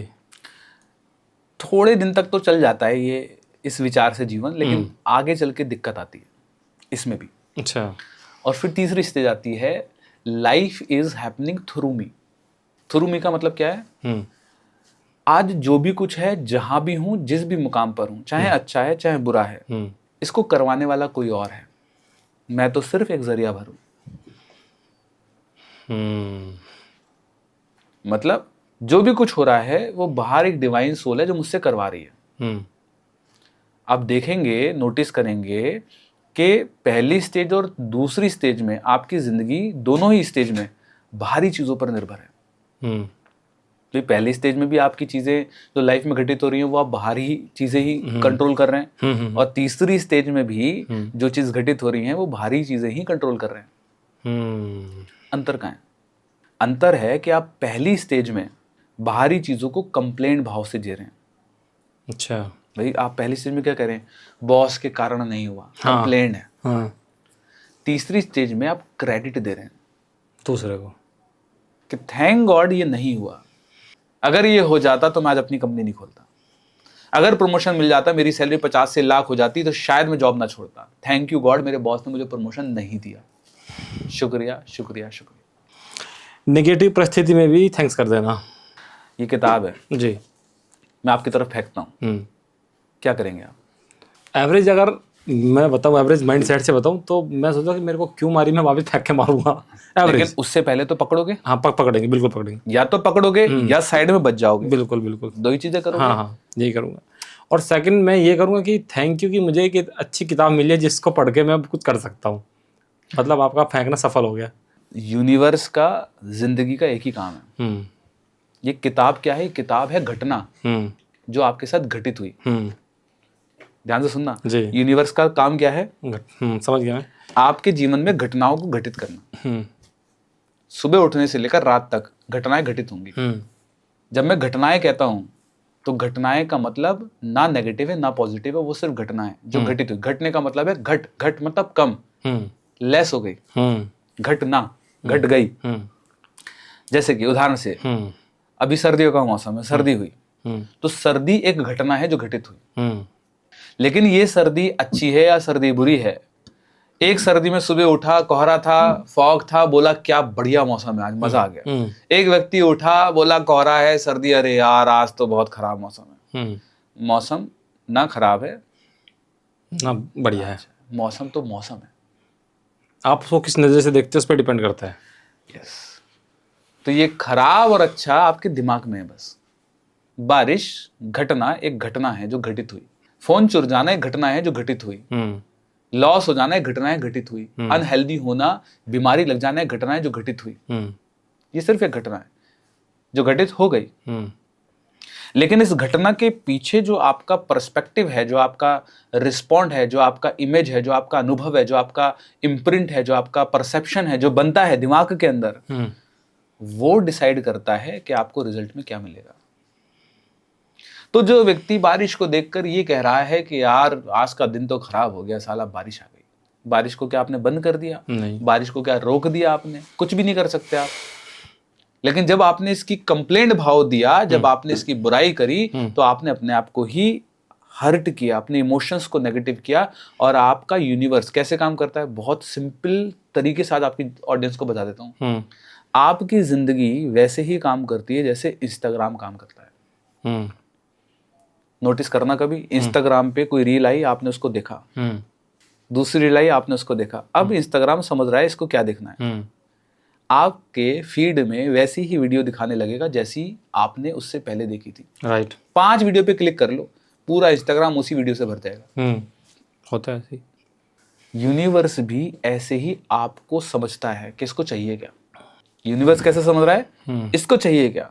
आप अनहेल्दी एक दिन में नहीं हुए, आप अनहेल्दी बातें करते थे। अच्छा। आप अनहेल्दी डिस्कशंस करते थे। आपने अट्रैक्ट किया है वो। सुबह उठती तो हॉस्पिटल देखते हो, सुबह उठती तो नेगेटिव न्यूज देखते हो, आज इतने लोगों का ये हो गया, आज इतने लोगों का मर्डर हो गया। न्यूज में क्या दिखा रहे हैं, बहुत बड़ा कल्चर, बेकार कल्चर बन रहा है। दिक्कत न्यूज वालों की नहीं, दिक्कत हम सब में है। डॉक्टर सुभाष चंद्रा जी न्यूज के फाउंडर हैं, एक लेक्चर ले रहे थे। उस लेक्चर में एक लड़की ने पूछा कि आप न्यूज वाले सब नेगेटिव क्यों दिखाते हो। कभी ये तो नहीं दिखाते इस व्यक्ति ने कुछ अच्छा किया, आप ये दिखाते हो यहाँ रेप हुआ, यहाँ क्राइम हुआ, यहाँ गाड़ी को एक्सीडेंट हो गया, यहाँ चोरी हो गई, यहाँ ये हो गया, यही दिखाते, सुबह से शाम तक ये दिखाते हो। तो पता है सुभाष चंद्र जी ने क्या कहा, बहुत खूबसूरत आंसर दिया। बोले आप देखना छोड़ दो, हम दिखाना छोड़ देंगे। आप देखते ही नेगेटिव हो तो हमारी मजबूरी है वही दिखाना। हम अच्छा दिखाते हैं, कोई देखता ही नहीं। ये तो सोशल मीडिया पे भी है, आप कोई अच्छी रील डालो वायरल नहीं होती, और आप ज्ञान दो, कोई नहीं देखेगा, कोई नहीं दिखेगा। लेकिन आप लड़के हो, लड़की बन के घूंघट करके ऐसी 4 एक्टिंग करो, सब देखेंगे। और वायरल चली जाती है, लोगों को ब्रांड खोला, बड़े बड़े बड़े मिलते हैं उनको। हाँ देखो ना, वो 10 रुपए वाला बिस्किट वाला। हाँ, अभी ये गाना क्रिस का, आज कल जरूर क्रिस का गाना सुनेगा, क्रिस वाला अभी बड़े भयंकर वायरल है। वो कोई कूड़ा बिनने वाला है, नशे में रहता 24 घंटे, क्योंकि वो वाले लोग होते हैं ना जो नशा करके घूमते रहते हैं, वो उसका कि नशे, वो क्रिस का गाना सुनेगा, क्रिस का, और उस पर पूरा बाकायदा म्यूजिक लाके पूरा लोगों ने गाने बनाए हैं। तो ये बताइए आप। ये आपको क्या लगता है, जब मैं इमेच्योर माइंड की बात करता हूँ तो खान सर ठीक ही बोलते हैं, we are a digital user not a digital creator. सही बोलते हैं वो। तो दिक्कतें क्यों नहीं होंगी जीवन में। आपका टीवी आप जब खोलते हैं तो आप डिसाइड करते हैं आपको क्या देखना है। आप अपनी जिंदगी में क्या आप डिसाइड कर रहे हैं कि आपको कैसी चाहिए। सबसे कीमती चीज इस दुनिया की आपकी ऊर्जा है। जिधर लगाओगे यूनिवर्स उसको मैग्नीफाइड कर देगा। मैग्नीफाइड का मतलब है बढ़ा देगा, बढ़ा देगा। कुछ नहीं करता, यूनिवर्स का काम है मैग्नीफाइड कर देना। आप आज घर जाते जाते एक काम कर लीजिए, ये देखना शुरू करिए कि कितनी कार व्हाइट कलर की दिख रही हैं। सब व्हाइट दिखेगी, मैग्नीफाइड कर दिया। कार तो पहले भी मौजूद थी। बिल्कुल बिल्कुल। तो जब हम भाव को बदलने की बात कर रहे हैं, जब हम हीलिंग की बात कर रहे हैं, इमोशंस को बदलने की बात कर रहे हैं, तो सबसे इफेक्टिव और बेस्ट वे है ग्रेटिट्यूड को करना। हर चीज के लिए अच्छा के लिए ग्रेटिट्यूड करो, बुरा हो तब भी इसमें अच्छा ग्रेटिट्यूड करो। मैंने क्या बताया, अपने ब्रेन के अंदर जो आप थॉट बना रहे हैं उसको तो बदल सकते हैं आप। भाई ठंड को तो मैं नहीं बदल सकता, मैं चैलेंज को, प्रॉब्लम को तो नहीं बदल सकता, लेकिन उसके प्रति नजरिया तो मैं बदल सकता हूं। कैसे भरनी है ग्रेटिट्यूड, ये 90% लोगों को नहीं आता। प्रैक्टिस कैसे करना आता ही नहीं 90% लोगों को, गलत करते हैं। कैसे करना चाहिए, मैं आपको ऐसे, वैसे तो आप इमोशनल वाइज ऐसे भी कर सकते हैं, लेकिन अगर गाइडेड करेंगे तो रिजल्ट बेहतर आएंगे। ये एडवांस ग्रेटिट्यूड जर्नल है, NLP बेस्ड, गाइडेड है कैसे भरना है। इसके अंदर हर दिन में 60 दिन तक क्वेश्चंस लिखे हैं, हर दिन एक अलग क्वेश्चन लिखा है। अच्छा, ओके, ठीक है, यहाँ पर हर दिन एक अलग क्वेश्चन लिखा है। हाँ। जैसे कि लिखा है biggest accomplishment of your personal life. Okay, क्या है लिखिए। ठीक है, यहाँ लिखा है हु इज वन पर्सन जिसके ऊपर आप रिलाय कर सकते हो। ठीक है, यहाँ 5 चीजें जिसके लिए आपको शुक्रिया करना है डेली। डेली, नहीं अच्छा, रिपीट नहीं होना चाहिए। रिपीट नहीं होना चाहिए। प्लस इसके अंदर 1 घंटे का कोर्स भी है कि कैसे इसको भरना है, अच्छा, गाइडेड। ओके। इतने पावरफुल रिजल्ट हैं इसके, मैं कुछ हैक्स दे देता हूँ। Okay, ठीक है, लेट्स टेक एन एग्जांपल। हाँ, आपको अपने जीवन में चाहिए 1 करोड़ रुपए महीना। ठीक है। आपको अपने जीवन में चाहिए डिजीज फ्री लाइफ। Right. आप चाहते हो डायबिटीज ठीक हो जाए। हम्म, आप सुबह, दोपहर, शाम या सुबह और शाम जी, क्या लिखना शुरू करो। Let's take an example. आप कहते हो I will be rich, hmm, आप कहते हो I will be healthy. Hmm, तो आप ये कह रहे हो मैं अभी हेल्दी नहीं हूं, मैं अभी अमीर नहीं हूं। हम्म, लेकिन यूनिवर्स ऐसे काम नहीं करता। यूनिवर्स कहता है कि जो अंदर है वो बाहर है। हाँ, सही में, भाई इस गिलास में पानी है, जी, तो जो अंदर होगा वही बाहर आएगा। बिल्कुल सही है। तो अगर बाहर का कुछ बदलना है तो अंदर का बदलना पड़ेगा। राइट। तो यूनिवर्स ये कहता है कि जो आपके अंदर है उसको बदले बिना बाहर का आप बदल नहीं सकते। हम्म, तो जब एक सीक्रेट और हैक जो है ग्रेटिट्यूड, जो आपके लिए सबसे बेस्ट काम करेगी, वो ये है कि जो आप अपने जीवन में पाना चाहते हैं भविष्य में, पास्ट को लेकर तो शुक्रिया कर रहे हो, प्रेजेंट को लेकर शुक्रिया कर रहे हो, अच्छी बात है। लेकिन जो नहीं भी अभी जीवन में मिला और जो पाना चाहते हो उसको लेकर आज शुक्रिया कर दो प्रेजेंट टेंस में। ओके ओके, कि मुझे 1 करोड़ मंथली कमाना है, थैंक यू मैंने कमा लिया, ऐसे कर सकते हैं? हाँ, नहीं, आपको कहना है thank you universe for giving me 1 crore rupees month. Thank you universe, तुमने मुझे 1 करोड़ रुपए महीना दिया। हाँ, वही पे कहना चाह रहा हूँ। ओके, 1 करोड़ रुपए महीना भी आया नहीं है, हाँ, लेकिन ना थैंक हुआ यू है। कर दो। लेकिन आप उसके लिए रोज सुबह उठ के शुक्रिया करो। मैं दावे के साथ कहता हूँ 3 तरीके से यूनिवर्स आपको रिजल्ट दिखाएगा। पहला, आपके जीवन में ऐसे लोगों को मिलवाएगा जो 1 करोड़ रुपए तक आपको लेकर जाएंगे। ओके, ऑटोमेटिकली हाँ, कहीं ना कहीं से आ जाएगा, आ ही जाएगा बंदा आपके साथ। जी। ओके, हम बैठे हैं ना, हाँ, कुछ ना कुछ होगा। कहा कैसे मिले थे बताओ? हाँ, कॉफी पे मिल गए थे? कॉफी पे मिल गए थे। अचानक से कोई प्लान मीटिंग थी? हाँ, हम मिलने के लिए तो नहीं आते, लेकिन बैठे, मिले, नंबर एक्सचेंज हो गया, आज बैठे यहाँ पर, और ये हो गया पॉडकास्ट। हो गया। और आपको मैं बताऊँ, किसी ने कहा भी था कि आप हिमांशु जी के साथ पॉडकास्ट कर लीजिए, देखो, कहा था, और मेरे दिमाग में थी, मैंने कहा हाँ सर बिल्कुल करेंगे, मौका मिलेगा तो रजिस्टर्ड हो गया ना माइंड में। हो गया ना। दूसरा, आपको परिणाम, हम्म, आपके रिजल्ट्स ऑटोमेटिकली वैसे आने लगेंगे जैसे आपको चाहिए। हम्म, पहले भी मेहनत करते थे, पहले भी काम करते थे, पहले भी सब कुछ करते थे, लेकिन परिणाम नहीं आते थे। कई बार आपने देखा लोग बहुत मेहनत करते हैं, लेकिन कहते हैं ना उनकी किस्मत खराब है, इसको तो मिलता ही नहीं बेचारे को। हाँ। जो शेयर खरीदता है वही साला बर्बाद हो जाता है, हाँ। जहां पैसा लगाता है वही डूब जाता है। हम्म, किस्मत खराब नहीं है, फ्रीक्वेंसीज खराब है आपकी। ओके, और तीसरा, आपके जीवन में जो घटनाएं घटित हो रही हैं, घटनाएं घटित होने का मतलब है, अगर ये डायरी मैंने आपकी तरफ फेंकी, जनरल आपकी तरफ मैंने फेंकी, तो ये जनरल आएगी आपकी तरफ या गुलाब का फूल आएगा आपकी तरफ, ये तो कौन डिसाइड करता है? मैं, और ये तो ब्रह्मांड डिसाइड कर रहा है। इवेंट, घटनाएं जो घटित हो रही हैं, ये कौन डिसाइड कर रहा है? भाई बारिश है या सर्दी है, ये कौन? ये तो यूनिवर्स डिसाइड कर रहा है ना। लेकिन आपके जीवन में कौन सी घटनाएं आएंगी, ये सब पॉजिटिव आने लग जाएंगी। थैंक यू के बुक आएगा गुलाब का फूल। गुलाब का फूल। और ये आप विद इन 30 डेज देख लोगे, आपको नजर आ जाएगा। मीरा जी थी ना, मीरा बाई जिसे बोलते थे, वो भगवान कृष्ण की बहुत बड़ी भक्त थी। उन्होंने कहा था कि उनको जहर पिलाया गया लेकिन कुछ असर नहीं हुआ है, क्योंकि उन्होंने जहर समझ के पिया ही नहीं था। उन्होंने बोला कि भगवान ने कुछ प्रसाद दिया है, पी जाओ, पी लिया। तो वहाँ पे भी एनएलपी काम कर रही थी, काम करती। आपको पता नहीं वो एनएलपी है, काम तो करेगी। नेचर के जो लॉज हैं वो तो काम करेंगे ही करेंगे। ये तो मैंने भी एक्सपीरियंस किया अपनी लाइफ में।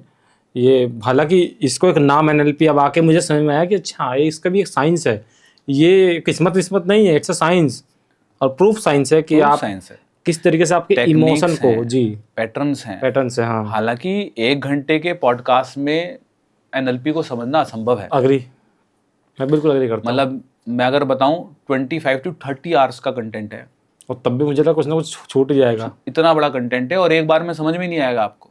कम से कम 3 बार पूरा कोर्स देखोगे तब जाके समझ में आएगा कि भाई साहब क्या चीज़ है। सर एक चीज़ में और बताइए कि जैसे हम अपने थॉट्स को रेगुलेट करते हैं, थॉट्स को रेगुलेट करके जो है हम काम करते हैं। हम इंडियंस में सबसे बड़ी प्रॉब्लम होती है ओवर थिंकिंग की। हम जो चीज़, वही वाली बात, कुछ घटित हुआ नहीं है पर हम सोच लेते हैं कि यार ऐसा होगा, ये हो जाएगा, हाय कहीं ऐसा ना हो जाए। ओवर थिंकिंग भी एक, मुझे लगता है ये भी एक डिजीज ही है। हाँ 100%। है ना, और ये आपको बर्बाद कर देती है। इस तरह की ओवर थिंकिंग को जो बार बार आती है, बार जैसे मान लीजिए हम किसी लड़की के साथ में घूम रहे हैं पार्क में, हालांकि कुछ ऐसा है नहीं, लेकिन किसने देख लिया, हमने उसको देख लिया कि हमको लगा यार शायद उसने देख लिया, हाय यार ये हो जाए, घर पे जाके बता देगा, ऐसा कुछ है नहीं हमारे में, फिर भी हमारे अंदर वहां तक की इमेजिनेशन आ जाए कि हम पिट रहे हैं हमको कूटा जा रहा है। इस तरह की जो ओवर थिंकिंग होती है, वो किस तरीके से उसमें हम लोग उसको को कम कर सकते हैं एनएलपी के द्वारा? आप बिल्कुल 100% इसको रोक सकते हैं।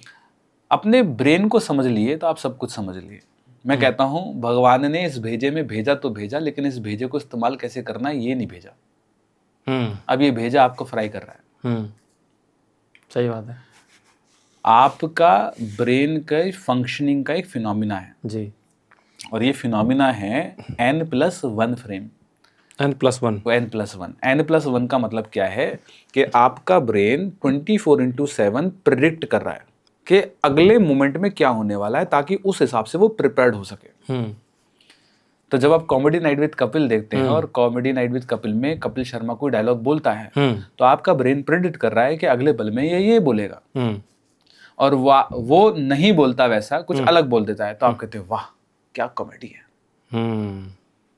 जब आप मूवी देखते हैं और पूरी मूवी के अंदर आप आपका ब्रेन ये प्रिडिक्ट कर रहा है कि मर्डर किसने किया है, और एंड में जिस पे आपका शक सबसे ज्यादा था उसने मर्डर नहीं किया, तो आप बोलते हैं व्हाट अ सस्पेंस। तो हमारे जिंदगी जीने का जो तरीका है जी, उसकी एक लाइन है, दिस इज द लाइन, और इस लाइन को मैंने कहा एज एक्सपेक्टेड लाइन। ओके, मतलब आपका ब्रेन एज एक्सपेक्टेड लाइन के हिसाब से चलता है। आपकी कुछ प्लानिंग है, आपके कुछ गोल्स हैं, आप कुछ सोच कर उठते हैं कि मेरा दिन ऐसे घटित होगा, तो मैं हर एक चीज आप चाहते हैं कि ऐसी होनी चाहिए। मानो हम पॉडकास्ट कर रहे हैं, आपकी एक एक्सपेक्टेशन है इस पॉडकास्ट से, हर एक एक्शन के पीछे आपकी एक एक्सपेक्टेशन है। माँ ने बच्चा पैदा किया, उसकी भी एक्सपेक्टेशन है। आई लव यू बोला ना अपने गर्लफ्रेंड को, तो आई लव यू टू की एक्सपेक्टेशन है। हर चीज की एक्सपेक्टेशन है। अगर उस एक्सपेक्टेशन के ऊपर घटित हुआ तो आपने बोला पॉजिटिव, नीचे घटित हुआ आपने बोला नेगेटिव। तो हमारा ब्रेन इस एक्सपेक्टेशन को प्रेडिक्ट करता है, ठीक है, कि अगले फ्रेम में क्या होने वाला है। और अगर अगले फ्रेम में कुछ अनसर्टेनिटी है, अनसर्टेनिटी का मतलब क्लैरिटी नहीं क्या होगा, अब आपका ब्रेन उसको प्रेडिक्ट करने की कोशिश करेगा। ये होगा, पॉसिबिलिटीज निकालेगा, ये हो सकता है, ये हो सकता है, ये पिट सकता हूँ, यहाँ बात आ सकता हूँ, मतलब आपकी सारी पॉसिबिलिटीज को करेगा ताकि वो आपको बचा सके। यहीं से शुरुआत होती है आपकी ओवर थिंकिंग की। अच्छा, पहला रीजन। दूसरा रीजन, इसको कैसे ठीक करना है वो भी बताऊंगा। बिल्कुल। दूसरा रीजन, हम सब अपनी लाइफ में 3 चीजों को कंट्रोल करने में लगे हैं, और ये सबसे बड़ा कारण है हमारी ओवर थिंकिंग का। कौन कौन सी? पहला, अपने आसपास के लोगों को। हम चाहते हैं हमारी बीवी हमारे कंट्रोल में रहे, जो कि पॉसिबल नहीं है। बीवी क्या चाहती है? पति कंट्रोल में रहे, वो पॉसिबल है। वो तो पॉसिबल है। पति और बीवी क्या चाहते हैं कि बच्चे कंट्रोल में रहे, कंट्रोल में रहे। बच्चे एक टाइम तक तो रहते हैं, उसके बाद तो फिर सही बात है। बॉस चाहता है एम्प्लॉय कंट्रोल में रहे, एम्प्लॉय चाहता है साला बॉस मेरे कंट्रोल में रहे। तो इस दुनिया में हर व्यक्ति एक दूसरे को कंट्रोल करने में लगा है। ये एक कॉज है आपकी ओवर थिंकिंग का। जब आपकी जिंदगी आपके हिसाब से नहीं चल रही, एज एक्सपेक्टेड नहीं चल रही, तो आपको ओवर थिंकिंग आएगी। दूसरा कारण, आप अपने जीवन में घटनाओं को घटित जो हो रही है उनको अपने हिसाब से करना चाहते हो। आप चाहते हो ना साला मेरी जिंदगी मेरे हिसाब से चले, सर्दी मेरे हिसाब से हो, गर्मी मेरे हिसाब से हो, मतलब सुबह से शाम तक जीवन मेरे हिसाब से चले। लेकिन अब कुछ ऐसा घटित हो गया जो आपके हिसाब का नहीं है, प्लानिंग का पार्ट नहीं था जी, हो गया, बैठ गए सोचने, साला ये तो सोचा ही नहीं था। और तीसरा कारण है, जब आप अपने परिणामों को भी कंट्रोल करने की कोशिश करते हो।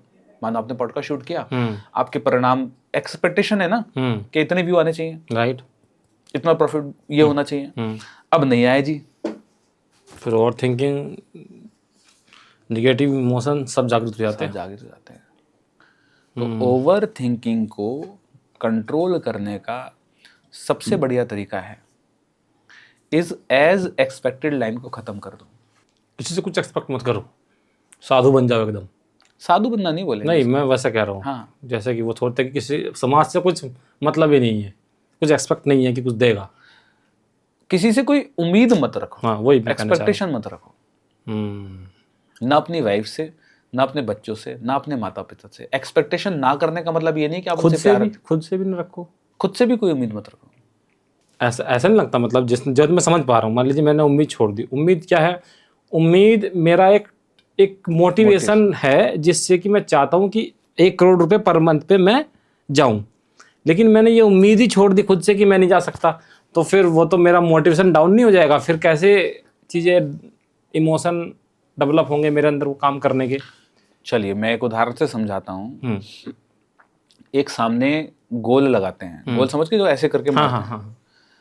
और मैं उसको ऐसे करके तीर मारता हूँ। 2 चीजें होंगी, या तो निशाने पे लगेगी या नहीं लगेगी। हाँ, अगर निशाने पे लगी तो मेरा चेहरे का भाव क्या होगा? आप कभी ओलंपिक देखते हैं, जो शूट करता है, कभी कभी थोड़ा कभी देखते होंगे, शूट करता है, तो उसने शूट किया तो या निशाने पे लगती है तो पता है हाँ ऐसे फीलिंग आती है। हाँ नहीं लगी तो, हाँ, और कुछ लोग तो बैट तोड़ देते हैं, बैडमिंटन तोड़ देते हैं, गुस्सा आ जाता है, इतना एग्रेशन आ जाता है।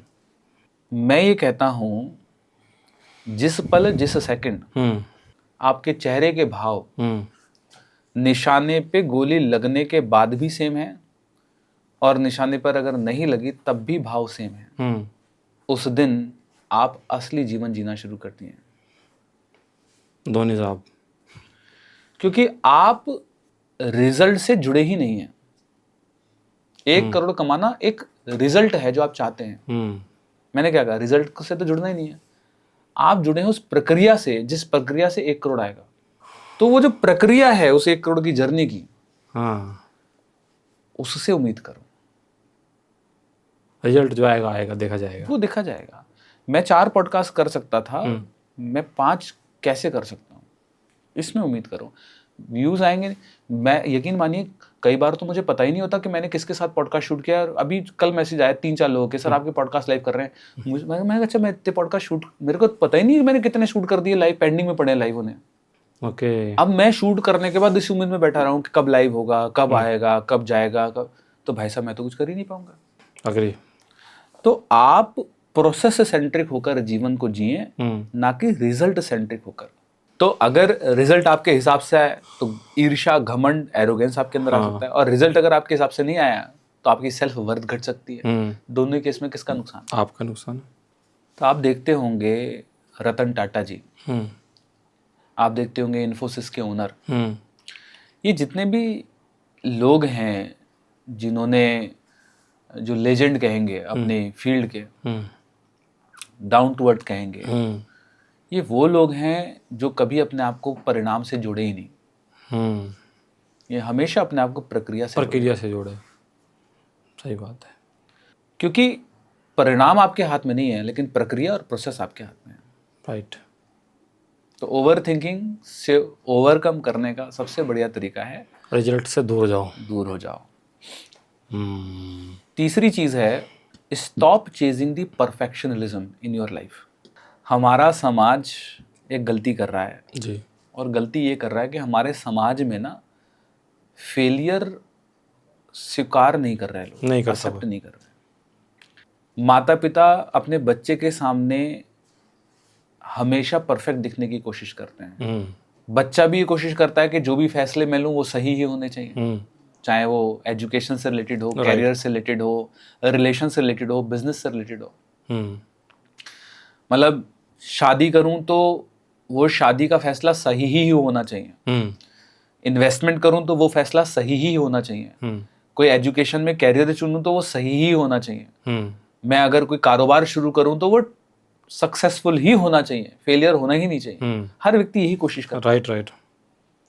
और जब आप परफेक्शनलिज्म को चेस करने लग जाएंगे तो ओवर थिंकिंग क्रिएट कर लेंगे।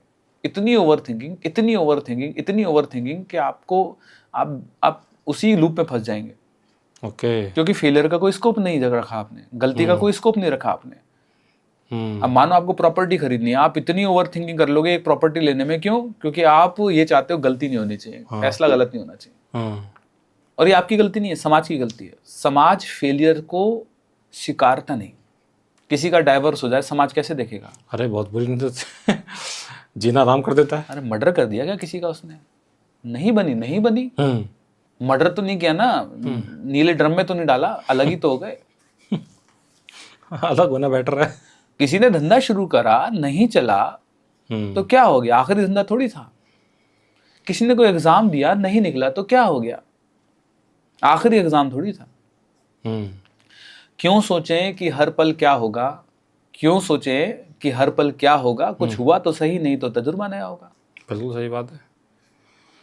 अरे नहीं हुआ तो ठीक है, सीखने को तो मिल गया। बहुत सही बात है। असफलता आपको अनुभव तो देके जाती है, अनुभव देके जाती है कि कम से कम ये गलती तो नहीं करूंगा दोबारा। लेकिन समाज नहीं देखता, और आप उस प्रेशर में अपने फैसलों को कंट्रोल करने की कोशिश कर रहे हैं कि समाज कैसे, लोग क्या कहेंगे। खास इंडियन सोसाइटी की तो सबसे बड़ी बात यही है कि हम जो भी काम करते हैं, हम काम की प्रक्रिया से पहले सोचते हैं वो क्या बोलेगा, है वो क्या कहेगा, ये क्या कहेगा। इस चक्कर में इंडियन सोसाइटी जो है हमेशा से पीछे ही रही है, आपको पता है। और अगर एडिसन ये सोचता, मान लीजिए खुद शुक्र है यूएस में इस तरह की नहीं है, तो शायद मतलब आज हम पॉडकास्ट नहीं कर रहे होते। जिनका क्रिटिक ज़्यादा एक्टिवेट होता है उनको ये दिक्कतें आती हैं। हमारी पर्सनालिटीज़ होती हैं। एनएलपी के अंदर मैं एक एक्सरसाइज भी कराता हूँ जिसका नाम है वॉल्ट डिज्नी एक्सरसाइज कोर्स के अंदर। अच्छा। तो उसको शट डाउन, क्रिटिक को कैसे शट डाउन करें, उसकी पूरे पर टेक्निक्स हैं। तो जो आइंस्टाइन है उनका क्रिटिक नहीं था इतना स्ट्रांग। कुछ लोगों का क्रिटिक बहुत स्ट्रांग होता है जो उनको ना फैसले लेने से रोकने का काम करता है, इसलिए वो लाइफ में अंडर परफॉर्मर रह जाते हैं, कुछ कर ही नहीं पाते बड़ा जीवन में। रिस्क टेकिंग कैपेबिलिटीज नहीं होती। राइट। इस ये क्या होता है, कुछ लोग जिनको मन चाह रिजल्ट नहीं मिलता है, तो अंत में जैसा कि हमने बोला कि यार ये नहीं मिला, तो कभी कभी कुछ लोग क्या चले जाते हैं, डिप्रेशन में चले जाते हैं। मन चाह प्यार नहीं मिला है, वो सराउंडिंग भी लगे थे मन चाह प्यार पाए, स्वतंत्र से छुटकारा। अच्छा। क्योंकि वो उन लोगों के लिए होता है जो डिप्रेशन में जाने वाले हैं या जा चुके हैं। तो डिप्रेशन की जो स्टेज है, वो अवस्था क्या उसमें मेडिकली या मेडिसिन के द्वारा उसको ठीक करना बेटर रहता है, या डिप्रेशन जैसी चीज़ को एनएलपी भी ठीक कर सकती है? आप यकीन नहीं करेंगे, मेरे पास ऐसे कितने स्टूडेंट हैं जो 15 साल से डिप्रेशन की मेडिसिन खा रहे थे। 15 साल से। वीना उनका नाम है और स्कूल की प्रिंसिपल हैं। वो 15 साल से दिल्ली से दवाई खा रही थी। Okay. Well to do family से। जी। उनकी स्टोरी मैं आपको सुनवाऊंगा, होगा तो भेज भी दूंगा। जी। बोली सर मैंने कब दवाइयाँ खाना बंद किया एनएलपी कोर्स करने के बाद, मुझे पता ही नहीं चला। मेरी स्टूडेंट है मंजुलिका जी, 2 साल से ओसीडी की दवाई ले रही थी। कह रही डॉक्टर ने कहा था जिंदगी भर खानी पड़ेगी आपको।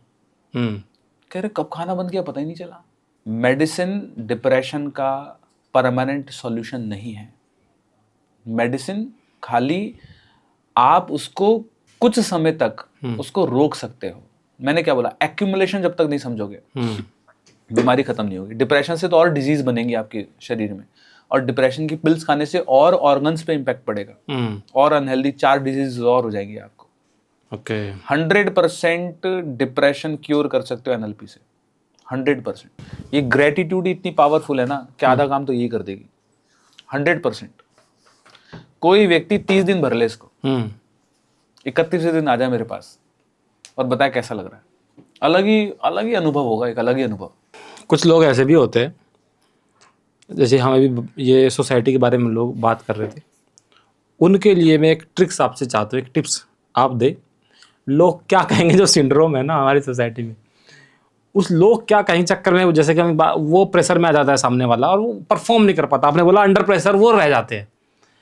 ऐसे इंसान को कैमरे में देख के मैं कहूँगा बोलो आपकी ये लोग क्या कहेंगे जो सिंड्रोम है, उससे आपको कैसे निकलना है? अगर आपके अंदर ये एंजाइटी है कि अगर ये कर दिया तो लोग ये कहेंगे, हाँ अगर आप अच्छा काम करने जा रहे हो तो ठीक, गलत काम ना करें, तो आपको क्या एक पहला काम करना चाहिए जिससे कि आपको थोड़ा बहुत रिलीफ तो मिल ही जाएगा यार?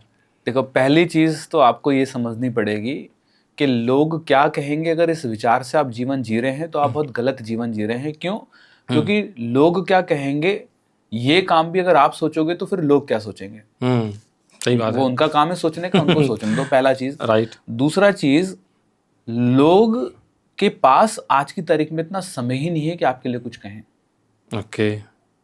आप ये खामा सोच रहे होगे, लोग सोच रहे हैं आपके बारे में, कोई नहीं सोच रहा। किसी को घंटा फर्क नहीं पड़ता कि आप क्या कर रहे हो, वो अपने जीवन में मस्त है। आप मुझे बताओ जी, आज क्या दुनिया रुक जाएगी अगर आप और हम इस दुनिया में ना रहें? नहीं रुकेगी, बिल्कुल नहीं रुकेगी। बिल्कुल। 13 दिन के बाद आपके घर वाले ही पार्टी कर रहे होंगे। हाँ 13वीं के बाद। हाँ, 13वीं के बाद अपनी 13, सही बात है। हो 13 दिन के बाद सब हो जाता है ना। हाँ हाँ, बिल्कुल बिल्कुल, ये होता है। रुक गई क्या किसी की दुनिया? किसी की नहीं रुकती है।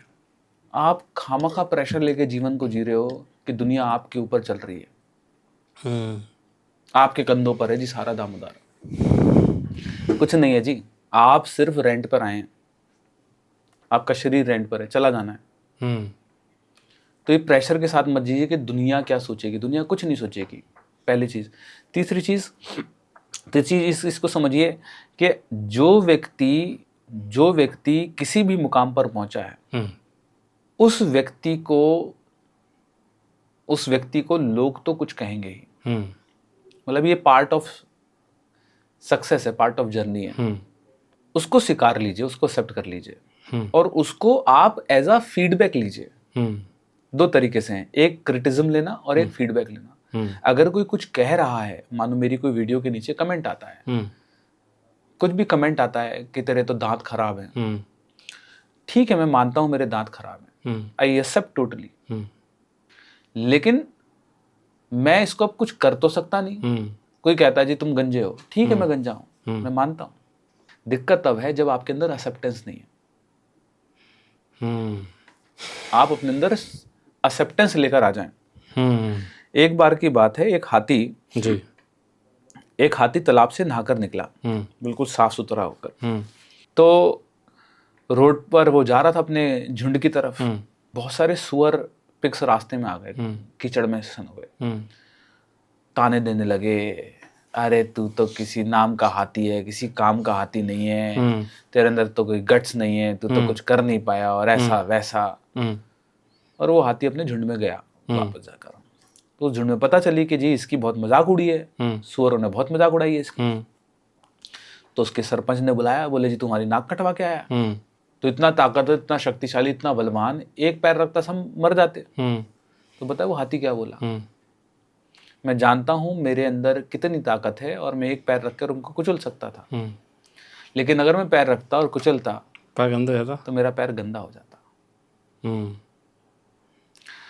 जब आप किसी की नेगेटिविटी को शांत करने में अपनी ऊर्जा लगाते हो, तो कुछ नेगेटिविटी आप भी कैरी कर आते हो। राइट। तो it's better to take it as a feedback and improve yourself. आज की तारीख में कोई व्यक्ति ने आपको अपना समय देकर एक फीडबैक दिया, क्रिटिसिज्म दिया, कितना मूल्यवान चीज दे दी उसने आपको। किसी पे समय है आपके चीज को इतनी गौर से देखकर उसमें कुछ इनपुट देना। 99%, 1% हो सकता है कोई अनइंटेंशनल हो, जेलसी का भाव हो, लेकिन 99% तो सही हो सकता है। एक बार की बात है, एक व्यक्ति जंगल से जा रहा था जी, उसके पास में उसका घोड़ा था जी। इतना घनी रात थी कि उसका घोड़ा एक खड्डे में गिर गया। सर्दी भरी रात थी, 2-3 दिन हो गए उस घोड़े को वो वहां से निकाल ही नहीं पा रहा, और बिल्कुल एकदम दूर दूर तक कोई मदद नहीं। बोला क्या करूं यार, ऐसे तो छोड़ के नहीं जा सकता, तड़प के मरेगा, एक काम करता हूँ यहीं दफना देता हूँ। बेचारा उठता है, मिट्टी लेता है, कहता है इस पे मिट्टी डालता हूँ, यहीं दफना देता हूँ, कम से कम सुकून तो मिलेगा उसे। तो वो मिट्टी लेता है, उस घोड़े के ऊपर डालता है, मिट्टी घोड़े की पीठ पर गिरती है, घोड़ा ऐसे से हिलता है, मिट्टी नीचे, फिर मिट्टी उठाता है, मिट्टी डालता है, घोड़े की पीठ पे गिरती है, घोड़ा ऐसे से हिलता है, मिट्टी नीचे। धीरे धीरे कर घोड़ा ऊपर आने लगता है, और कुछ देर बाद उसी मिट्टी से जो उसको दबाने के लिए फेंकी गई थी, उसी मिट्टी को यूज कर वो ऊपर आता है। Moral of the story, it's totally up to you. आप उसे कैसे लेते हैं? लोग मिट्टी फेंकेंगे, उनकी चॉइस है। आप उस मिट्टी को कैसे लेंगे, आपकी चॉइस है। दोनों की चॉइस दोनों का फ्यूचर बनाएंगे। राइट। तो सर जाते जाते कुछ रैपिड फायर है। अच्छा यार, इसमें मैं बहुत कमजोर हूँ। नहीं, ये आप ही का है। अच्छा, आप ही के सेक्टर से है, तो मुझे लगता है कि आप बहुत अच्छा इसको कर सकते हैं। ऐसी कौन सी हैबिट है इंसान के अंदर जो वो करता है जिससे उसकी हेल्थ पे बुरा इम्पैक्ट पड़ता है, लेकिन उसको पता नहीं है कि ये करने से जो तुम कर रहे हो, ये हैबिट जो आपके अंदर है, ये अनहेल्दी है? ना वॉक करने की आदत, जी। ये एक बहुत अनहेल्दी हैबिट है। देर से सोने की आदत एक बहुत अनहेल्दी हैबिट है, उसको पता नहीं है। और दूसरा, लेट नाइट डिनर करने की आदत, अच्छा, जो आज बहुत नॉर्मल हो गया, बहुत अनहेल्दी हैबिट है, स्टाइल हो गया आज के ज़माने में। बहुत अनहेल्दी हैबिट है। स्ट्रेस अगर है, मान लीजिए किसी चीज़ को लेकर के कम करना चाहता है, कैसे कर सकता है जो इंस्टेंट उसको रिलीफ मिले कि यार ये चीज़ हो गया, लेकिन क्योंकि वो फिर उस स्ट्रेस में बहुत लंबा खींचेगा, क्या करना चाहिए उसको उस वक्त पे? अपने शरीर में 5 चीज़ों में बदलाव लेकर आ जाओ तुरंत। अपने स्पाइन को स्ट्रेट कर लो, अपने हेड को 20 डिग्री टिल्ट कर लो, आंखें बंद करो और अपने फेस पर वो भाव लेकर आओ जो आप पीस में होते हो, और मन के अंदर एक इंटरनल वॉइस क्रिएट करो, I am in peace, I am in peace, I am in peace, I am in peace. तुरंत आप स्ट्रेस आपका छूमंतर हो जाएगा। कोई एक ऐसा सेंटेंस जो आपकी बॉडी को हील करने में मदद करता हो? I am healthy, I am healthy, I am healthy, I am fit, I am handsome. Identity में हेल्दी है तो शरीर हेल्दी है, आइडेंटिटी में डिजीज है तो सब जगह डिजीज है। ओके। आई एम के आगे जो भी स्टेटमेंट है जी। वो आपकी आइडेंटिटी है। I am doctor, I am lawyer, I am student, I am this. Right right right. क्या एक एनएलपी ट्रेनर अगर अच्छा नहीं है और उससे कोई ट्रेनिंग ले रहा है, तो क्या गलत एनएलपी ट्रेनर से ट्रेनिंग लेना एनएलपी की डेंजर साबित हो सकता है? मैं कहता हूँ कूड़े में भी कमल खिलता है। तो अगर कोई कितना भी बेकार है, कुछ तो उसमें जरूर अच्छा होगा जो आपके काम का हो सकता है। ओके। तो अपने मतलब की चीज नहीं ले लें वहां से। अगर वो आपको लग रहा है जम नहीं रहा ट्रेनर, मतलब आपकी फ्रीक्वेंसी मैच नहीं हो रही, या बहुत कॉम्प्लिकेटेड कई बार फ्रीक्वेंसी होती है, कुछ लोगों से कनेक्शन बनता है, कुछ से नहीं बनता। अगर आपको लग रहा है लेकिन कुछ तो जरूर होगा उस बंदे में भी, ओके, उससे वो तो ले लें। एक ऐसी एनएलपी टेक्निक्स आप बताइए जिससे कि जो एंजाइटी अक्सर हो जाती है लोगों को, एंजाइटी में जो है थोड़ा सा कामनेस आ जाए। एक टेक्निक है रिवाइंड टेक्निक। रिवाइंड टेक्निक में क्या होता है, एंजाइटी कब आती है? एंजाइटी तब आती है जब आपका ब्रेन को क्लियर नहीं होता कि क्या होने वाला है। अक्सर देखिए, आप पहली बार स्टेज पे जाएंगे एंजाइटी होगी, पहली बार पॉडकास्ट करेंगे एंजाइटी होगी, पहली बार कुछ भी जीवन में काम करेंगे आपको एंजाइटी होती है। ये एंजाइटी कोई प्रॉब्लम नहीं है। क्यों? क्योंकि एक्यूट एंजाइटी है, सिचुएशनल एंजाइटी है, और आपका ब्रेन एंजाइटी एक रिस्पॉन्स क्रिएट करता है ताकि आप थोड़े से सीरियस हो जाए उस सिचुएशन के लिए। तो रिवाइंड टेक्निक क्या करती है? रिवाइंड टेक्निक ब्रेन को, आपने मूवी देखी होगी all is well, all is well, 3 idiots, तो वो क्या कर रहे हैं? वो ब्रेन को बता रहे हैं everything is fine, everything is fine, don't worry.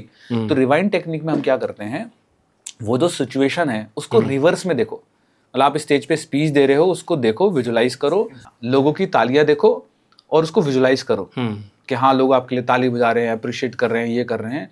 तो आपके ब्रेन को, क्योंकि brain can not differentiate between the imagination and the reality, brain को लगेगा असली में हो रहा है और वो आपके F3 मोड को शट डाउन कर देगा। ओके।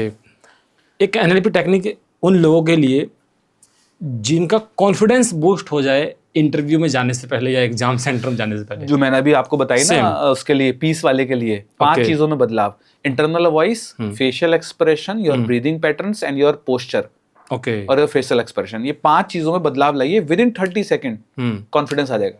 ऐसी टेक्निक जिससे कि आदमी क्या होता है, निगेटिव टॉक करता है ना, खुद से ही बातें करता है, निगेटिव बातें करता है, इंस्टेंटली उससे रुक जाए कि यार मतलब वो निगेटिव खुद के बारे में टॉक ना करे या अंदर ही अंदर बातें सोचे। सारी टेक्निक निकलवा लो, पेड प्रोग्राम की हैं। मैं समझ रहा हूँ आपकी चाल, छोटी छोटी। जी। अगर आप सेल्फ नेगेटिव टॉक करते हैं या खुद से नेगेटिव बात करते हैं, तो पहली चीज समझनी पड़ेगी कि एक दिन में ये पैटर्न्स बने नहीं, तो एक दिन में बदले भी नहीं जाएंगे। ओके। अगर मैं आपको, आपके टेबल पे पेन है, आप राइट हैंड से लिखते हैं, लेफ्ट हैंड से लिखते हैं? राइट। मैं आपको बोलूँ लेफ्ट हैंड से लिखें अपना नाम, ट्राई कर सकता हूँ, बट वो वाला कॉन्फिडेंस नहीं आएगा। नहीं आएगा ना, क्योंकि वो एक दिन में लिखना सीखे नहीं आप। ए को बनाने में कितना ब्रेन को समय लगा। राइट।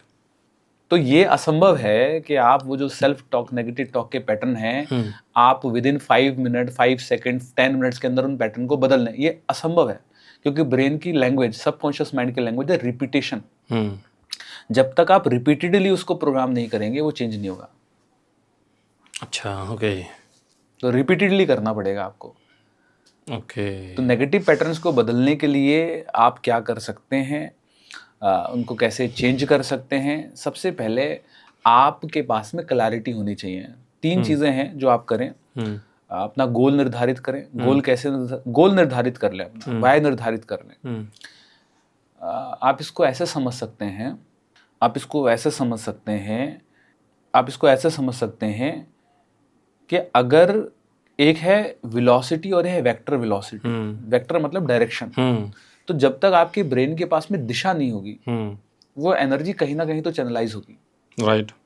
खाली खेत में कुछ नहीं उगाओगे तो घास तो उगेगी। वैसे ही दिमाग है भाई, आपके शरीर में लीवर है, किडनी है, लंग्स हैं, हार्ट है। दिल का क्या काम है? दिल लगाना, पंप करना। दिमाग का क्या काम है?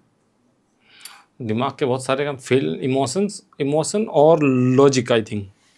दिमाग का काम है विचार लाना। ओके। ठीक है, विचार लाना उसका काम है। थॉट्स। तो वो तो अपना काम करेगा। विचार तो आएंगे ही, 60,000 विचार हर दिन आते हैं, वो तो आएंगे ही आएंगे। अगर आप नेगेटिव पैटर्न को बदलना चाहते हैं, मतलब पर्पस डिफाइन करें। A person without a purpose, उसको ये सारी दिक्कतें होंगी। कैसे पर्पस डिफाइन करना है? 4 चीजें हैं, WWH। Why, what, how and when. क्या चाहिए, क्यों चाहिए, कब चाहिए, कैसे और कैसे चाहिए। ओके। हमारे इंडियंस की एक ऐसा बिलीफ जिससे कि वो है साइलेंटली खुद को ही डिस्ट्रॉय कर रहे हैं, कि दवाइयाँ उनको ठीक करती हैं। एक ऐसा कोई हैबिट या एक ऐसा हैक जिससे कि हम डेली अपने माइंड को रीप्रोग्राम कर सके? उठते ही क्या करना चाहिए? ग्रेटिट्यूड करनी चाहिए। उठते ही मतलब सबसे पहले आप खोलते ग्रेटिट्यूड बोलो। At that time you are in alpha state. आपका सबकॉन्शियस माइंड का दरवाजा खुला हुआ होता है उस समय। ओके। अफर्मेशन की हम लोग जो ये बातें करते थे, एक ऐसी मिस्टेक जो अक्सर, आप तो बहुत सारे लोगों को ट्रेन करते हैं, लाखों लोगों को, एक ऐसी मिस्टेक जो अफर्मेशन बनाते वक्त हम लोग अक्सर कर देते हैं। अफर्मेशन बनाते वक्त या बोलते वक्त अक्सर जो हम गलती कर देते हैं, कई बार हम स्पेसिफिक अफर्मेशन नहीं करते। Subconscious mind can not understand the language of words. Subconscious mind आपकी शब्दों की भाषा को नहीं समझता। Subconscious mind can only understand the language of visual and the emotions. तो जब आप अफर्मेशन करते हैं कि मुझे, कई बार हम कहते हैं I want to become successful, मुझे सफल होना है। अब दिक्कत क्या है, सफल की कोई पिक्चर नहीं है। लगा हुआ है अफर्मेशन करने में। ये तो ऐसा हो गया कि आप पुलिस स्टेशन गए और आपने कहा जी मेरी गाड़ी चोरी हो गई। पुलिस वाला कह रहा है जी गाड़ी दिखती कैसी है? वो कह रहा है जी पता नहीं। ओके। कौन से कलर की है? पता नहीं। अब पुलिस वाला कितनी भी कोशिश कर ले ढूंढ के लाने की, क्या ढूंढ के ला सकता है? ये ऐसा ही हो गया कि आपका सबकॉन्शियस माइंड डिजाइन है आपके गोल को लाने के लिए, लेकिन उसके पास फोटोग्राफ नहीं है। आपको चाहिए क्या? तो अफर्मेशन, मैनिफेस्टेशन, विजुअलाइजेशन करने में सबसे बड़ी दिक्कत ये होती है अनस्पेसिफिक, अनविजुअलाइज कमांड्स को देना। ओके। एक ऐसी चीज जो आप लोगों को बताना चाहते हैं, NLP की कोई ऐसी टेक्निक या फिर कुछ ऐसे सेंटेंस जो मुझे लगता है सबके लिए होने चाहिए, छोटा सेंटेंस जो उनकी लाइफ में, उनकी पर्सनल लाइफ में, उनकी रिलेशनशिप में, उनके वेल्थ में, उनकी हेल्थ में, सब में जो काम करे, क्या हो सकता है? मैं तो एक ही चीज़ बोलूँगा, अपने जीवन में थैंकफुल का भाव लेकर आए, शुक्रिया अदा का भाव लेकर आए, ग्रेटफुल का भाव लेकर आए, और अपनी ज़िंदगी को आप सिर्फ एक एरियाज ऑफ लाइफ तक सीमित ना करें। ओके।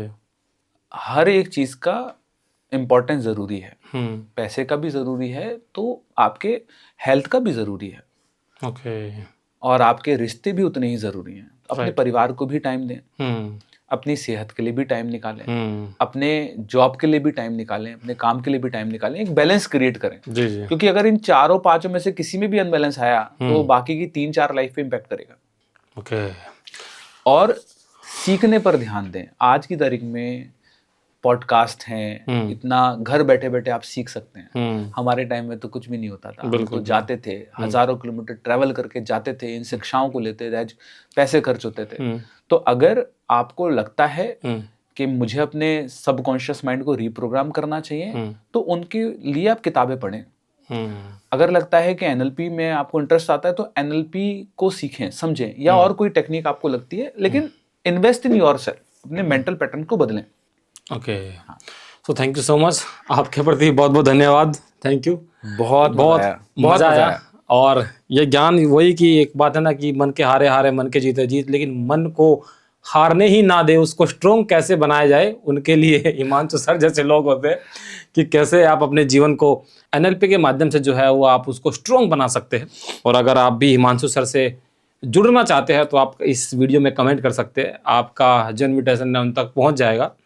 और आपको सर की कौन सी बात अच्छी लगी, या आपके जीवन में, आपकी पर्सनल लाइफ में, या फिर आपके माइंड में, या कुछ भी ऐसा जो चल रहा है जो आपके गोल तक आपको पहुंचने में रोक रहा है, उसको अगर आप सोल्व करना चाहते हैं तो वह भी आप कमेंट बॉक्स में लिखिए, उसका सॉल्यूशन भी हम आपको हो सकता है प्रोवाइड करने की कोशिश करेंगे। तो thank you so much. Video को लाइक जरूर कीजिए, कमेंट जरूर कीजिए, सब्सक्राइब करना मत भूलना, क्योंकि जितना बड़ा परिवार होगा उतना और अच्छे अच्छे गेस्ट आएंगे और भी मजा आएगा। So thank you so much sir, धन्यवाद बहुत बहुत।